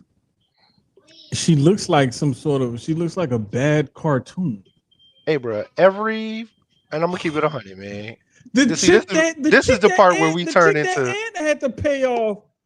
What? She was like a cartoon or something. Yeah. Ant-Man said, "F them kids." Yes, he did. Yes, he did. I ain't gonna hold you, bro. Like, these niggas be getting the wrong porn star, Instagram model. I have dreams of being a rich nigga one day and throwing money at my favorite porn star to see what happened. But now these niggas got me rethinking all of that. Like, nah. Bro, I also like the right ones. Let's talk about. I want to be out the way. I don't want to be famous. Hey, look, I'd rather be. Tell you something though. I don't want none of that. No. I don't want the fame. Problems. No. I don't want the fame. I want the money, but I want the threesome with Demi Sutra and Kira Noor. That's it. That's all I want. Maybe throw Tiana Trump in there for a foursome, but other than that, I'm good. I got a 5 and 6 also, but we ain't gonna talk about that right now. We're talking about something different. I just want to be rich. I don't want to be famous, but I picked the right ones. These are the correct ones to do these things with. These niggas. Now I'm not gonna lie. Before this whole thing, I wish whatchamacallit would come downstairs, because I make this joke all the time about Mariah Mills. I'd be like, damn, I'm trying to knock down the whole family, because her last name Mills. So I'd be like, damn, I'm trying to knock the whole family down. I was a huge Mariah Mills fan. But now, this shit, I don't even look at her to say I couldn't even watch a video with her no more. Bruh, I'm looking at the same no more, because now I know your personality outside of what you do, and I don't like it. I never want to know their personality or who they are in real life. It messes up the fantasy. I'm gonna put it to you like this. It dilutes it. Like, you know how we hear about like the wrestlers nowadays backstage, how they be into their video games and their little hobbies, and they make their TikToks and all that kind of shit. They do their little stuff. That would be me. Like, old me, back before social media me, if I was that age, being a pro athlete me, that's why God didn't make me a pro athlete, because he knew I would have been a damn fool with all that money at that age. But like now, nah. Man, look, leave me alone. I don't even like people like that. Like, man, look, I just be like, look, just leave me the hell alone. I'd rather have my peace over anything. Anything. Like, if it's gonna cost me a peace of mind, I don't want it. And that's just where I'm at in life right now. Cause I'm like, look, that peace of mind is everything. Everything. But this is my favorite part of the program. Where we get to just go off about whatever we want to go off about. Hey! It's the birthday boy. What up, birthday boy?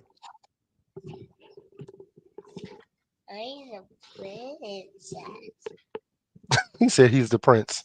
You the prince? Yeah, you right. Give him a thumbs up. Thumbs up. No, the thumbs up, man. Thumbs up. Look. See? Look when he does it. You see it? See the bubble? Let me do it again. So you can do it again for him. Damn. You see it?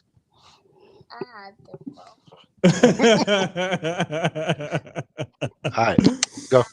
Go upstairs. I'm coming. Bye-bye. Go show mommy.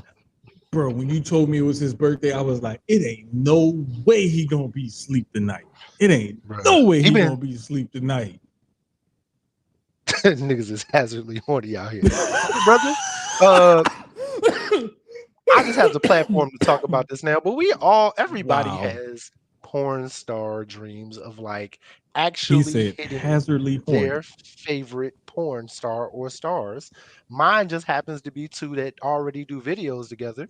So, and they do lots of threesome videos together. Why not with me? That's all I'm saying. That's all. That's it. I'll be real. That's it. I met one in person years and years ago at a radio station event. I've met a lot of them. We used to bring them out there all the time to host parties. And the thing was like after meeting her and like interacting with her or whatever, and then like hearing stuff, it's like I'm good. Cherokee to ass. I'm good. I'm good. I'm good. I'm not gonna lie. Me and Cherokee in person, I was I ain't gonna say excited. I was hyped. I was like, oh, Cherokee, she lit. I love her. Can't wait to met her in person, and it's not. They don't look the same off camera. Bruh. There's quite a few of them that do not look the same off camera, and it's like, bruh. The only one I met, Tiana Trump. She looks the same. Like she literally looks exactly what you see. She doesn't do a lot of makeup on camera. She doesn't in real life either, so she looked the same. And Roxy Reynolds. Roxy looked exactly the same off camera because she still wears makeup off and she wears makeup on. But Roxy looked exactly the same. Now, the one like video chick, model chick, porn star, whatever that I did meet or see recently was a couple years ago. I bumped into Melissa Ford. I was about to say I met her a while ago.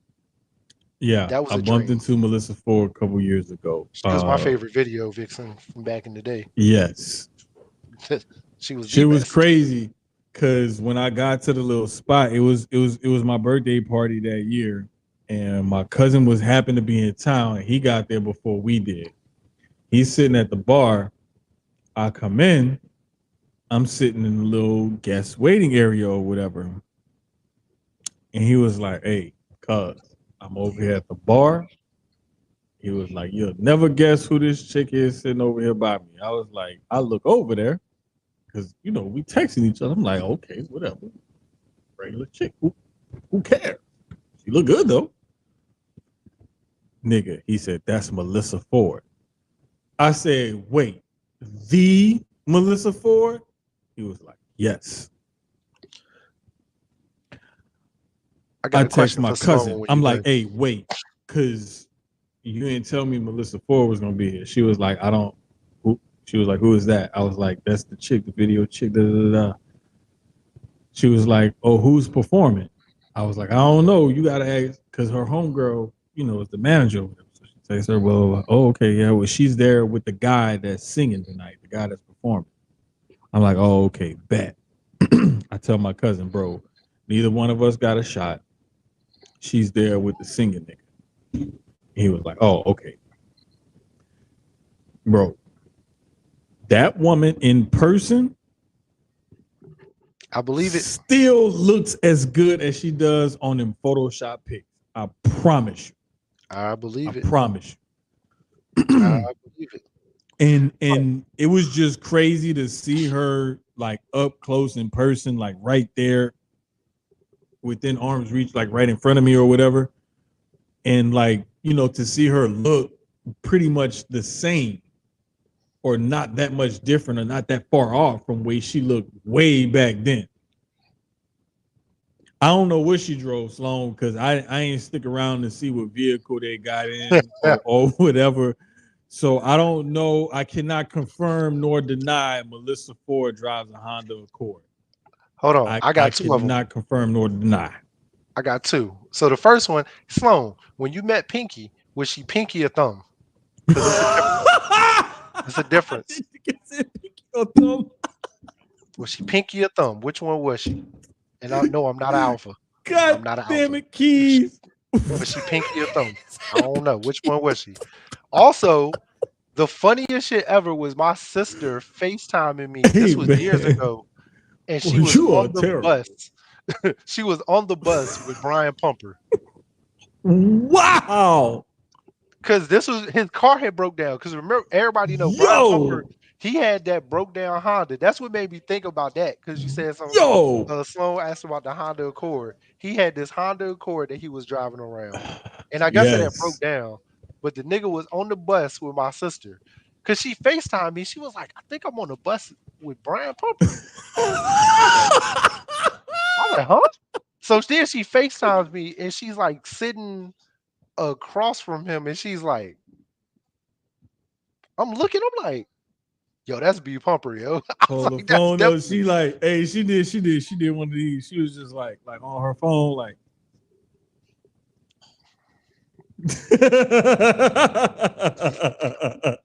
I'm like, yeah, that's that Lloyd Banks 50 Cent looking nigga. Yep, that's that nigga. Oh, she was Pinky. Got it. Okay. Pinky was fire. I ain't gonna lie. I make the joke about her being thumb, but yeah, she's still Pinky. I still take her down. Oh, I don't know, man. Bro. I don't know. And I like some thick.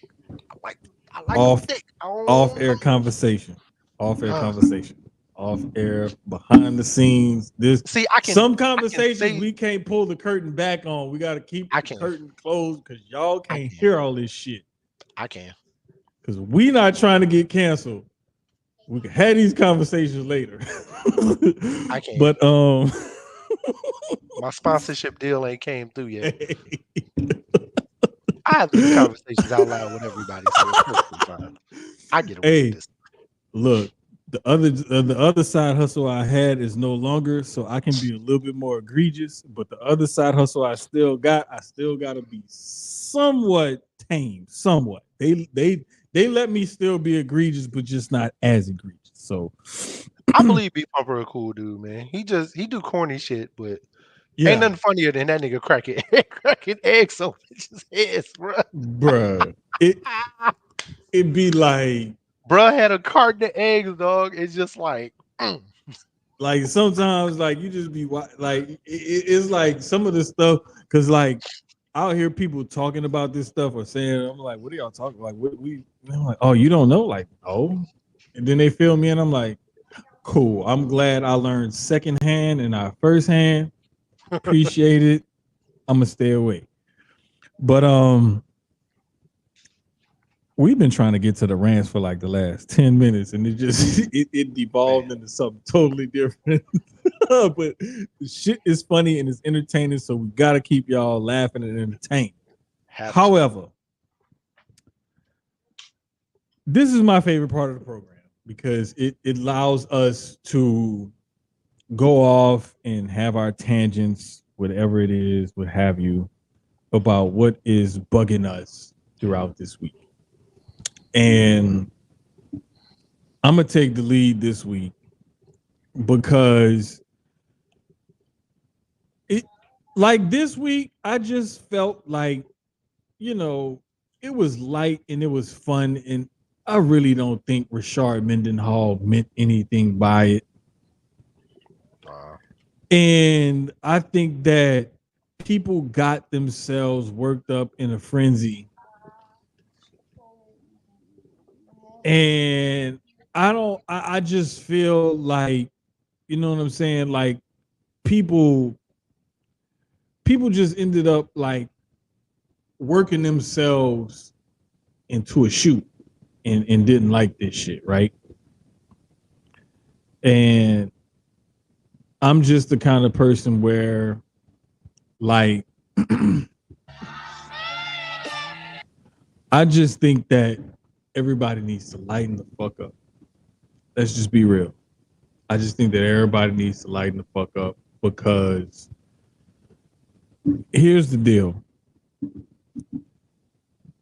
He may have like said it in a way that you didn't like or offended you or you didn't really want to hear it or anything or whatever the hell you want to call it or whatever. But I don't think he meant anything by it. And if he did, the funniest thing that happened is if he did mean something mean, malicious, or racist behind it, everybody else took it as a joke and ran with it.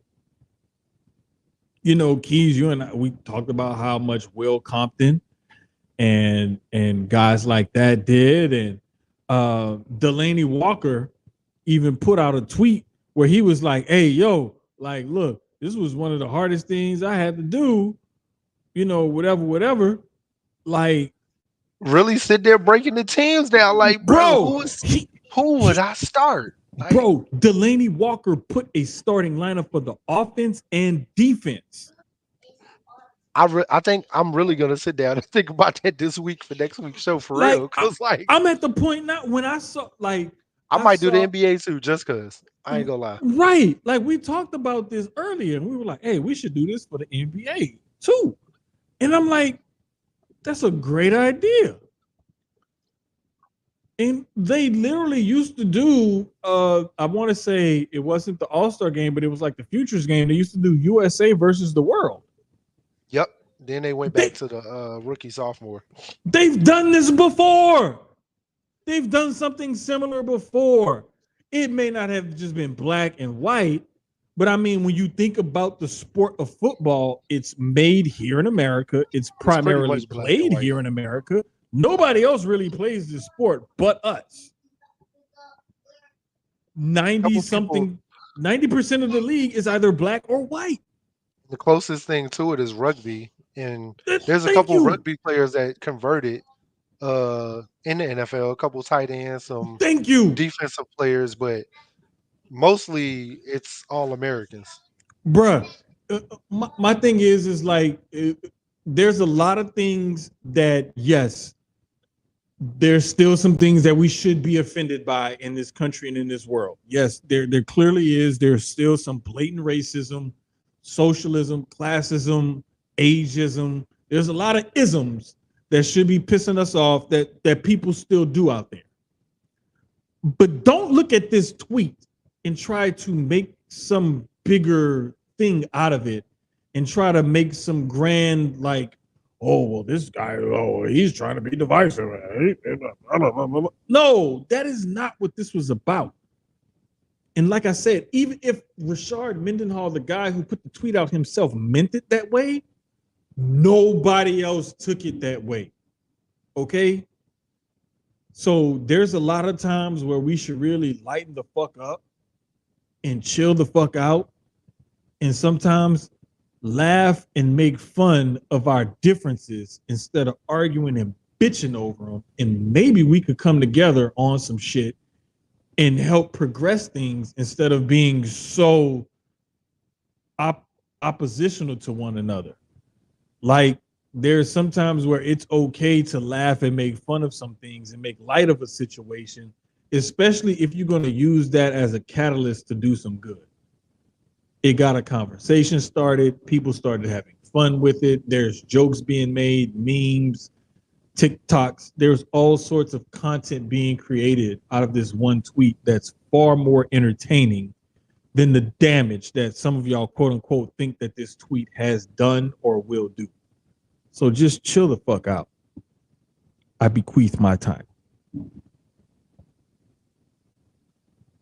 Shout out to the homie Trey D because he got me doing the Trey D hands every time some stupid shit happened. Hey, fuck it. It is what it is.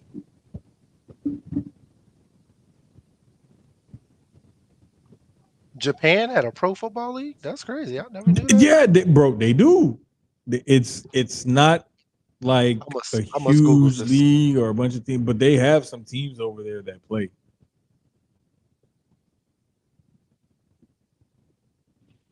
Keyz, you got a rant for this week? I don't, man. I've been moving and doing shit. I don't. Bruh. I'm sure some will piss me off for next week though. That shit is so dope. Bro. I mean, I probably still got the same. Honestly, I probably still got the same rant from last week. The Eagles are still pissing me off. Yeah, 3 weeks in a row now. Bruh, this week looked better. I think. No, you know what? It's still the defense. The defense still pissing me off. We switched coordinators. Yeah. And it didn't look better. It looked the same. So it's not the coaching. It's damn players. I'm with Jalen. Y'all niggas need to figure it out. It's like that man like, played honestly, a flu game, and you niggas couldn't have his back, but he literally put his life on the line for y'all, and you couldn't have that man back. Bro, like he easily could have sat out and let Mariota play, and then we would have really been complaining about fucking Mariota. Even though Mariota, I like Mariota, but still. I think Marcus would have came in and did a decent job. I really think Mariota would have. I think it would have been a decent job because we got Jalen at about 60. I'll say a good maybe 50, but at best a good 60-65%. I'm gonna say probably 75. Because yo, you can see it in his face though. When every time they pan the camera to him after a play, you can see it in his face. He was hurting. But here's the thing. When you get those fluids and those IVs, or like they give you they not gonna have him drink like an energy drink or nothing like that, but they'll probably give him like a B12 shot or something like that, maybe, or make him drink some coffee or get some caffeine in him or something like that, some kind of way. Like those little caffeine tabs and shit like that. Like there's different things that they'll do to try to make sure you're hydrated and energized and whatnot. And they'll totally change your diet, everything, to make sure you're as well as you can be. So like the medicine and the nutrition factor is already going to be there. It's just how does your body respond to everything? And I really think that he responded pretty well physically, even though he may not look like it. But he responded pretty well physically, considering that he was downgraded, I want to say Sunday morning or so. He was. So, it was Sunday morning. Right. So that's to say a little over 24 hours later, he was able to play the way he did. I'm kind of shocked, but not really, because I know like what they do to make sure they help to get these guys ready as far as like health and nutrition and stuff. Like they have literally the top doctors, nutritionists, and everybody like that in the world working on whatever it is that they have, injury, sickness, illness, whatever it is. They literally have some of the best in the world working on these guys. So it's like, if they're going to play and they're going to go out there and perform, they're going to be the best that they can possibly be under the conditions. But I feel you though, because like I know what it's like to have a quarterback to go out there and play his ass off, and then the defense lets him down. Trust me, bro. The defense sold him. Not even gonna say the defense. Bradbury sold that man out 2 plays in a row, bro. DK beats him up the left line, and Jigba Smith beats him up the right. And I'm like, why was he on either one of them if he got beat on the first play by DK? Why would you think you're gonna go over there and jump on the nice young rookie who been playing real good? Well, I'll put it to you like this: the thought process is, DJ said, I told y'all about Bradbury. Bradbury has been playing very good the last few years, especially later on in his career. The thing is like when he got beat, he was beat, but he wasn't like left behind to where they just burnt him. They had to make a contested catch over him. So it wasn't like he was just like burnt toast. But the thing is when a guy makes a catch over you, it doesn't matter. It's like he caught it, he got this first down in this big chunk yardage play, and then this other guy, he caught it and he got the go-ahead score. So it's more or less like we don't care where you were in coverage. We just know you got beat. Yep. But I look at he was right there playing great defense. It was just a better throw, better catch. So I know, you're a fan. DJ is critical and stuff like that. Like, I just look at it like, yeah, he got beat, but he was in position. And as long as a guy is at least in position, like, I can't ask for much more than that. I can't expect them to get a pick every single time or pass breakup every single time. That's not gonna happen. As long as he's in position to make a play, I'm cool with that. And sometimes you just got to live with getting beat. It's just tough, like you said, when you get beat on back-to-back plays to lose a game. That's when it's like, this ain't just this week. It's 3 weeks in a row, bruh. And 3 games that we arguably. I'm not mad at the 49er game because I expected some get back from last season, right? Mm-hmm. The Dallas one, I'm shocked, but not shocked. Mm-hmm. I'm shocked by how much. Not that we lost, but by how much. Just because we always split 1-1. I think this was a good year to beat them and go 2-0. But also last year was a good year to beat them and go 2-0, and we split 1-1.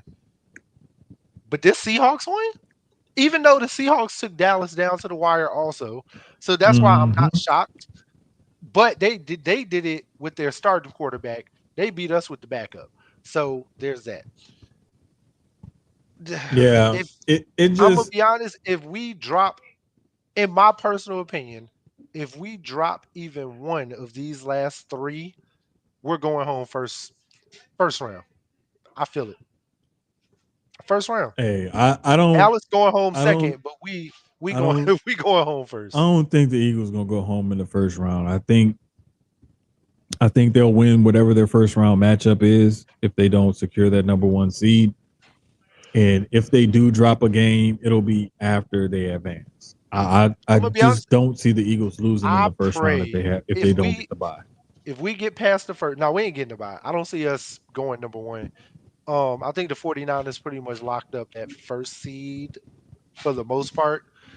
But I think I want 49ers second round. I don't want them in the NFC Championship. I want them early. Get them. So you think the Eagles have a better chance of knocking the 49ers out if they play them early rather than if they play them in the because game? 49, that it's more of a momentum thing, right? So if you getting back to the NFC Championship and us playing them again, it's kind of like how they played us early in this a couple weeks ago. They have a chip that NFC Championship one is more of a chip on their shoulder because of last year.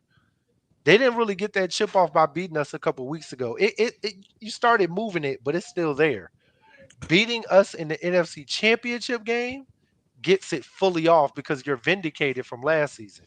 Compared to we get them in the second round, I think we could catch them in the second round. I don't think that they look at it like that. I think that they're going to see this game as like, okay, we're playing this team. It's in the playoffs. We need to win this game. I don't think that they would look at like last season and bullet board material from last season and previous seasons and stuff like that because, number one, you get roster changes, coaching changes, and whatnot that happen between the seasons that will change the dynamic of the team from season to season. You'll get some of that left over. But just looking at the way this team is this year versus what this team was last year, I just feel like there's different teams there, especially in San Francisco more than Philly. Defense And is so much better on right. 49er side, and I don't mostly I because of don't think that they'll the let trades that they've made. I don't think that they'll let that linger over and affect the way they look at and or prepare or play that game come the playoff time whenever they play. Now, what I Only do reason look I at, say and that is because I look at the comments before that 49er game this season mhm, and then right after. Brock Purdy probably was the only one that did not care about the regular season game. The rest mhm. of that team did. Brock But Purdy was more or less like they beat us in the NFC Championship. We beat them in the regular season. It's not but the here's even he here's said it's not the same.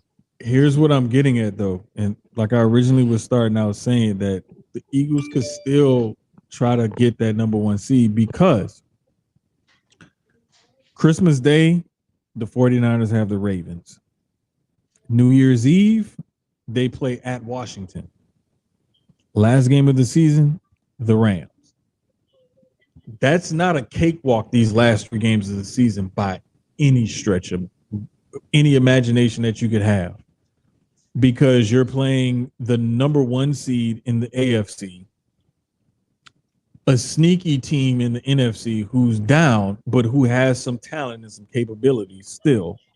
And then you're playing a divisional opponent who should have been in the playoff mix, but for whatever reason, talent, injuries, salary cap, whatever otherwise, is not really in the playoff mix your last game of the season. Don't take any of that lightly. Even if they go 3-0 in those games, they're not going to come out those games looking like, shining metal. They're going to come out those games kind of banged up, I think. So just to close everything out at the end of the season, there's still a chance for the Eagles to come back and win that number one seed. There's still a chance for the Cowboys to redeem themselves and get that number one seed. 49ers could hold on to it. I love the fact that we have this kind of parity in football. And then, like we even talked about in the NBA, what we're seeing in the NBA with the T-Wolves and the Thunder being the top two seeds in the Western Conference and whatnot, and seeing what we're seeing in the NBA as far as the standings are concerned. Even though it's early in the NBA and it's a little bit, close to the down stretch in the NFL, we're still seeing that kind of parity where it's still hard to tell, no matter how early or how late in the season it is, which teams you think are going to be there last man standing. Mm-hmm. So it's still fun to look at every single week. And even in the Western Conference, where you have some of the usual suspects like the Celtics, Bucks, and Sixers that are the 1, 2, and 3 seeds as of right now, like they've been that way for the last 3 or 4 or 5 years, roughly, where we've seen the same teams contending at the top of the East. They just in different positions. That's basically been it. But we'll let everything play out. It's been a very interesting week on football, basketball. It's been some interesting stuff happening in baseball still. And in the men's and women's games, there wasn't very much happening in the women's games on the basketball court that I can recall. I did see that LSU was playing at Coppin State. I believe it was tonight. There was a huge line outside of that game because that's near the Baltimore area where Angel Reese is from. I did see I'm about that. to say a lot of people, a couple of the young girls down here that play basketball. I seen like high school girls. They from different schools that are friends. The coaches got together and they're taking some of the players. They took them some of the girls players up there. So I think that's Nice. dope that the coaches were like, "Hey, let's." But LSU is interesting too because that one girl, She got kicked off the team. and I will say the one thing about their coach, when she do stuff, she ain't gonna tell you why. The No. media, we still don't know why Angel Reese was suspended or And- whatever went on. We still don't know. And my thing is Probably like won't know. I'm better off not knowing the full story than if they just put it out there and just said, "Hey, this is why." Because it also the rumor, innuendo, speculation, people are going to do that regardless. But when you don't put the real story out there and you kind of leave that kind of protected, that kind of protects that player as well, because whatever it was that happened, whatever caused her to need to be away from the team, let that be between her, her team, and her coach and her family or whatever. We don't need to know all that shit. It's not our fucking right to know all that shit.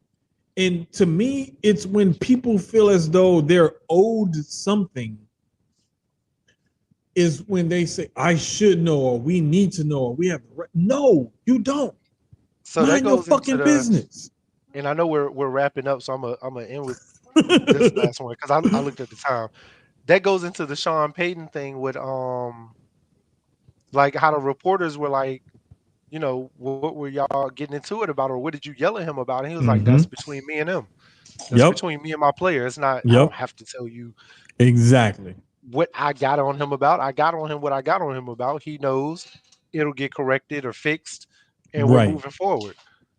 And I watched, and I seen Shannon say something about that on First Take, and he said him personally, he didn't like it. But every player is different, of course. Some players, you know, you can yell at like that. Right. But he felt like your starting quarterback, you should never berate your starting quarterback like that. At least not on the field. And I'm like Dan Orlovsky said, why not? That's the person you should be able to. Exactly. If that shows everybody else on that team, if I can berate him and I can chew his ass out in front of everybody, he make more than all you niggas. I'm gonna chew all of y'all out in front of everybody. He's no different, and he's on the same level. Exactly. I feel like as a coach, that's how you have to coach, and I think that's what the NBA lacks a lot of times is that that accountability. Yeah, because with the NBA, a lot of times it's like, look, LeBron, for example, he makes X amount, but they're scared to handle him as a coach. Compared to in the NFL, is I don't care how much any of y'all make.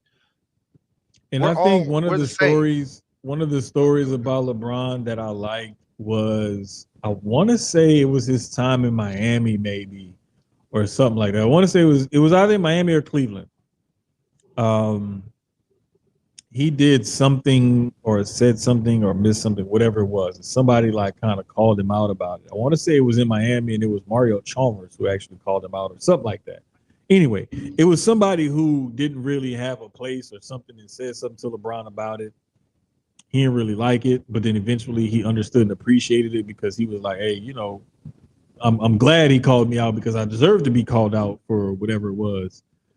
And it just goes to show you, like, when you have a player of a supreme talent and he knows his place and he knows he fucked up and you call him out, and you may not want to hear it at that time, but you need to be called out.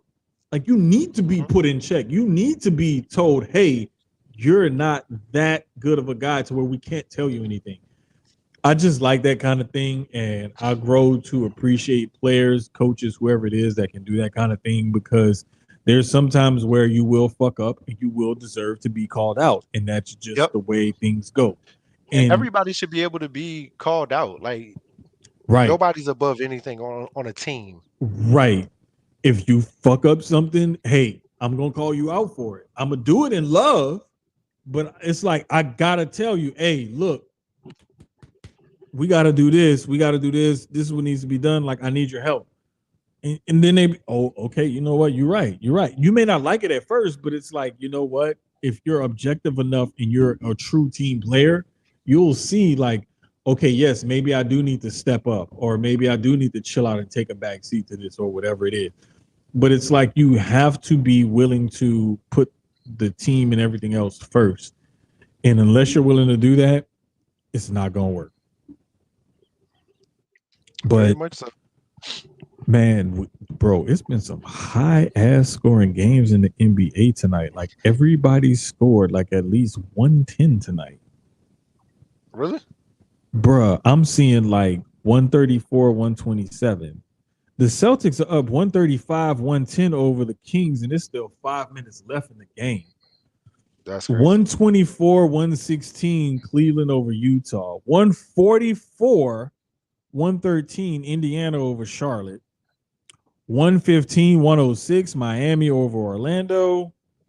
127, 113 Philly over Minnesota. Wow. Yeah, bro. And like everybody in the NBA literally scored 100 points or more tonight. Like I think the lowest scoring team was like 102. Damn. Everybody scored over 100 tonight. So it was a pretty exciting night in the NBA. But some in the water tonight. What? They put a little extra something in that Gatorade powder mix that they be mixing up. Hey. Oh no, it ain't on the counter. I'm about to say I thought I still had the Gatorade powder on it. Hey, low key, I took a Gatorade towel from the Rockets practice facility when we had the media 3-on-3 some years ago. I still got that towel. I'm confessing now. I can't wait to put this media pass to use. I can't wait. We've talked about this off air, but I can't wait for that NASCAR one. Out of all of them, the NASCAR that is gonna be dope because I heard the infield at a NASCAR race is like next level tailgating. Pit passes? Yes, the pit pass. Yes, I heard that shit is like next level. Bro, and I go to races, but I've never been able to like meet any of my like favorite drivers. So look, DJ is in the heart of NASCAR country. He said, "Yeah, it's fire." Everybody knows about that shit. Let me tell you something. I'm excited to meet Mario Andretti. I'm excited to meet Bubba Wallace. Some of the owners that used to be racers that are now owners. Yes, bruh, it's gonna be Dale Earnhardt Jr. I'm hoping all of them show up in Richmond. I'm excited. Bro, that's gonna be so dope. You got to have picture and video. I don't even give a fuck if we can't use it on the pod or whatever, but I just need to see like just I'm sure picture and video of this shit because it's gonna be so dope. The great thing is it's not a media pass, it's a pit pass because of my connection. So it's even so I can use everything that I get. Hell yeah. I was strategic. Yeah, because that's the one I didn't apply. I didn't go for because I was like, I already know I'm gonna get it through the other channel, so I don't have to actually apply for that one. So unless I decide to go to other races in other cities and stuff like that. Yeah, I think mine is just for, I don't think I can go on the field. I'm not sure. I have to double check it, but I don't think I can go on the field like during the game. After the game, it's like whatever because nobody's out there, but I think that's how it works. I can't remember, but I was able to, like, when I did the Bucks game, I was able to go see some people that I knew that was tailgating in the parking lot and stuff like that. Almost done. But the bad thing about Sunday, the Christmas Eve game against the Browns, it's supposed to be raining all day. Ooh. Yeah. So I'm probably gonna be parking and then going right into the press box. I ain't going nowhere else. I'm going straight inside. Like, got the big umbrella and everything already in the car. I'm going from the parking lot to the press box, and then from the press box downstairs, do my stuff, and then I'm going home. I'm not doing none of that hanging out and walking around and all of that. Nope. Ain't doing all that. And it's Christmas Eve, so a lot of people probably be the same way. They trying to, enjoy themselves, but then get home because they got family stuff to get into. And bruh, I've been telling the kids and them, everybody, I'm gonna make gumbo. I'm gonna make it. I promise. Like, probably Friday or Saturday, I'm gonna probably end up making gumbo. Promise. Don't worry, bro. I'm about to put these free flights to work. One, we go get some live recording together, but also I'm coming for the food. That's it.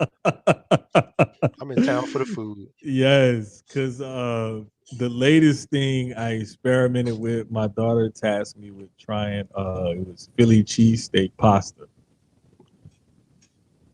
Yeah, go send me how you made that. Shit was amazing. I posted it on my Instagram and stuff. Like, Philly cheese. I didn't realize how good it was until I tasted it later on after it had been sitting in the fridge, and then I tasted it after I warmed it back up. I was like, okay, now I see why. Like, y'all said this was so good. I get it. Philly cheesesteak pasta. I just wrote it down. Bro, bro. If you go to my IG, I basically like the pictures tell you how to make it, but I'm a off air. Definitely. I might make that this weekend. For Keyz, I'm Jermaine. We gonna end it like this because this is a classic Christmas song. If you grew up in New Orleans, it is Christmas this week. Man. Hello? I would like to speak to Bonquisha. Yes, this is Otis. Well, tell her she is going to hit me one way or the other. Either she steps outside, or either she's going to hit me through the door. You know, Bonquisha, ever since you and I stopped seeing each other, I ain't been doing nothing but thinking. I ain't been able to sleep. I ain't been able to do nothing that required you being in it. Baby, I know that we've had rough times before, but we got through it. Like the time all the power went off in the house, and we had to finish cooking the collard greens on the Happy Meal, but we did it together.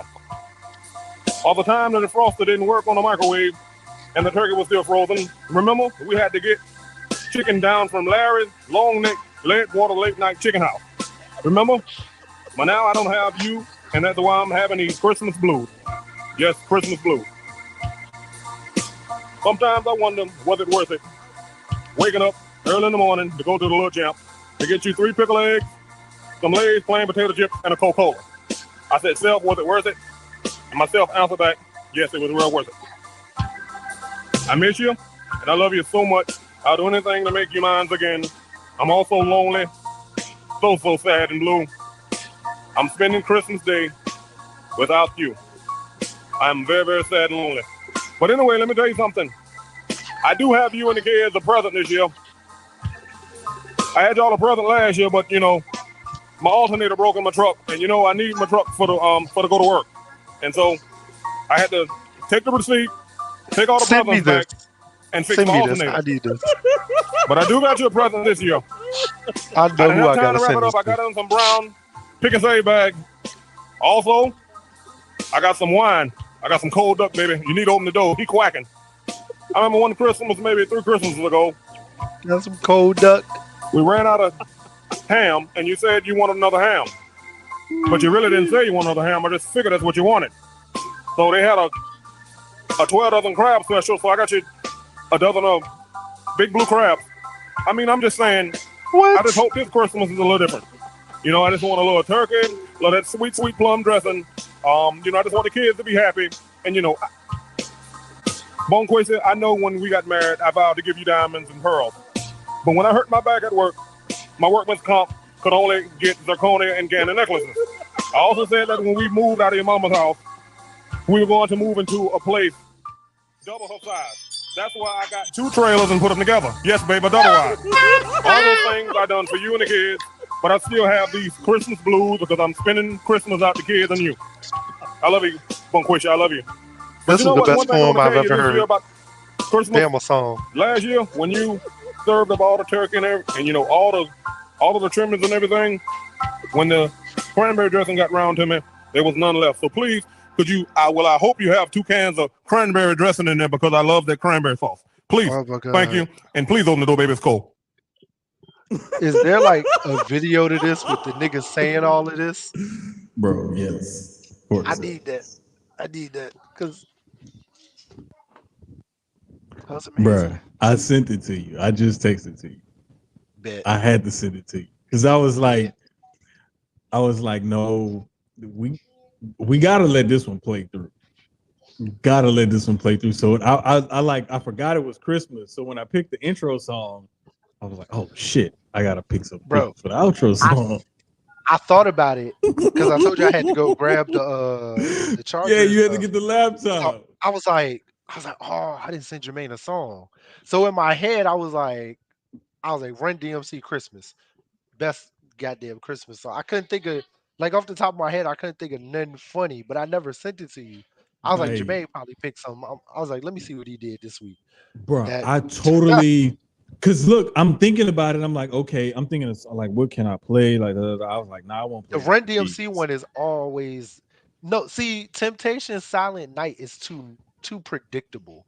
See, DJ, that's how I know you ain't been paying attention. It's too predictable. We don't do predictable. We try to pick something that like the other person or the audience or somebody won't really be looking for. Let me tell you something. If Big the Plug had a Christmas song, we play that. Cause I just been Bruh. on Big the Plug lately. His new song Like, with Offset actually was gonna look, be his new song with Offset was gonna be the intro this week. But I was like, no, Christmas. I thought bruh, about it days ago. I got one in the tuck that I want to play from Big X the Plug because we It'll haven't probably played this one yet. And it so probably what's next? I'm trying to see if I can pull it before you pull it. Next week will be you what New Year's show. So We like right after Christmas. right. So I'm Yeah. saying we could still play something Christmas, but we could still play with something No, else. no. So it's like, Christmas over. Next week, Christmas over. So yeah, you can run that one. yeah. Or we got that. I need to coordinate it probably for tomorrow. That boxing episode. Yeah, because we got that card coming up. It is Saturday. on Saturday. Yeah, Saturday night. Yeah. And then there's Plus, another one. I definitely, even if we can't, I know I can get Kenny, but even if we can't get your homeboy, I definitely want to have this Devin Haney Tank, just that entire division talk. Because that's look, nobody's talking about the heavyweight card at all, which is crazy. it's insane. Well, Everybody's talking talking about about the Joshua speculation and, for all these fights that are supposed to happen. So, and like even with the heavyweights, they're not even talking about Joshua fighting his fight and Wilder fighting his fight and the other heavyweights on that card. They're talking about them two fighting each other. They gotta win. That's they have all to. everybody's talking about is the future fight. So it's like That's the clause. but we still got Saturday. Future fight. So we still got to get through Saturday first. It's cool. We gonna get that together for y'all. So that way, I don't know if it's gonna be a live episode or if we just gonna record it. We gonna figure something out like in the next 24 to 48 hours or whatever. We're gonna figure something out. It'll either be tomorrow or Friday. I'm free both nights, but bare minimum, we gonna do a space or IG live or something like Facebook that. Live. Yeah, we're gonna do something. If we don't drop an episode, we're gonna do a live or something like that coming up. Maybe Facebook. I think Facebook will probably be better. Before we do that for that boxing, but we're gonna do something for that boxing card because we just love the sport and we just want to give y'all at least a little some extra content for this week to consume boxing because y'all love it, hopefully like we love it. Yeah, but combat sports at its finest. Exactly, especially coming off that UFC 296 where Leon Edwards just washed Kobe Covington. I loved it. I hate Kobe Covington so bad. Oh, it's always great when a black man can punch that racist in the face. Bruh, last thing before we go, my favorite part about that fight was when Kobe was actually finally able to take Leon Edwards down. Leon Edwards not only popped back up, but then the next thing he did after he got taken down was to take Kobe Covington down. The coldest part was when he took him down. Kobe took him down. Leon got with him, stood back up, and then took him down. And then he let Kobe back up to whoop his ass standing up strike. That was the best part of it, was that he let him get up. He let him get up and then whooped his ass strike. That was cold. But like Leon Edwards, we just whooped the hell out of this show. Episode 12, niggas. 12. Dose. Because we're moving on up. I'm not on my Duolingo yet, but I still remember some of my Spanish. Dose. Episode Dose. To a deluxe apartment in the sky. For Keyz in his new deluxe apartment in the sky with his name on it. I'm Jermaine. This is Sucio Sportz. We'll see y'all next week. Out.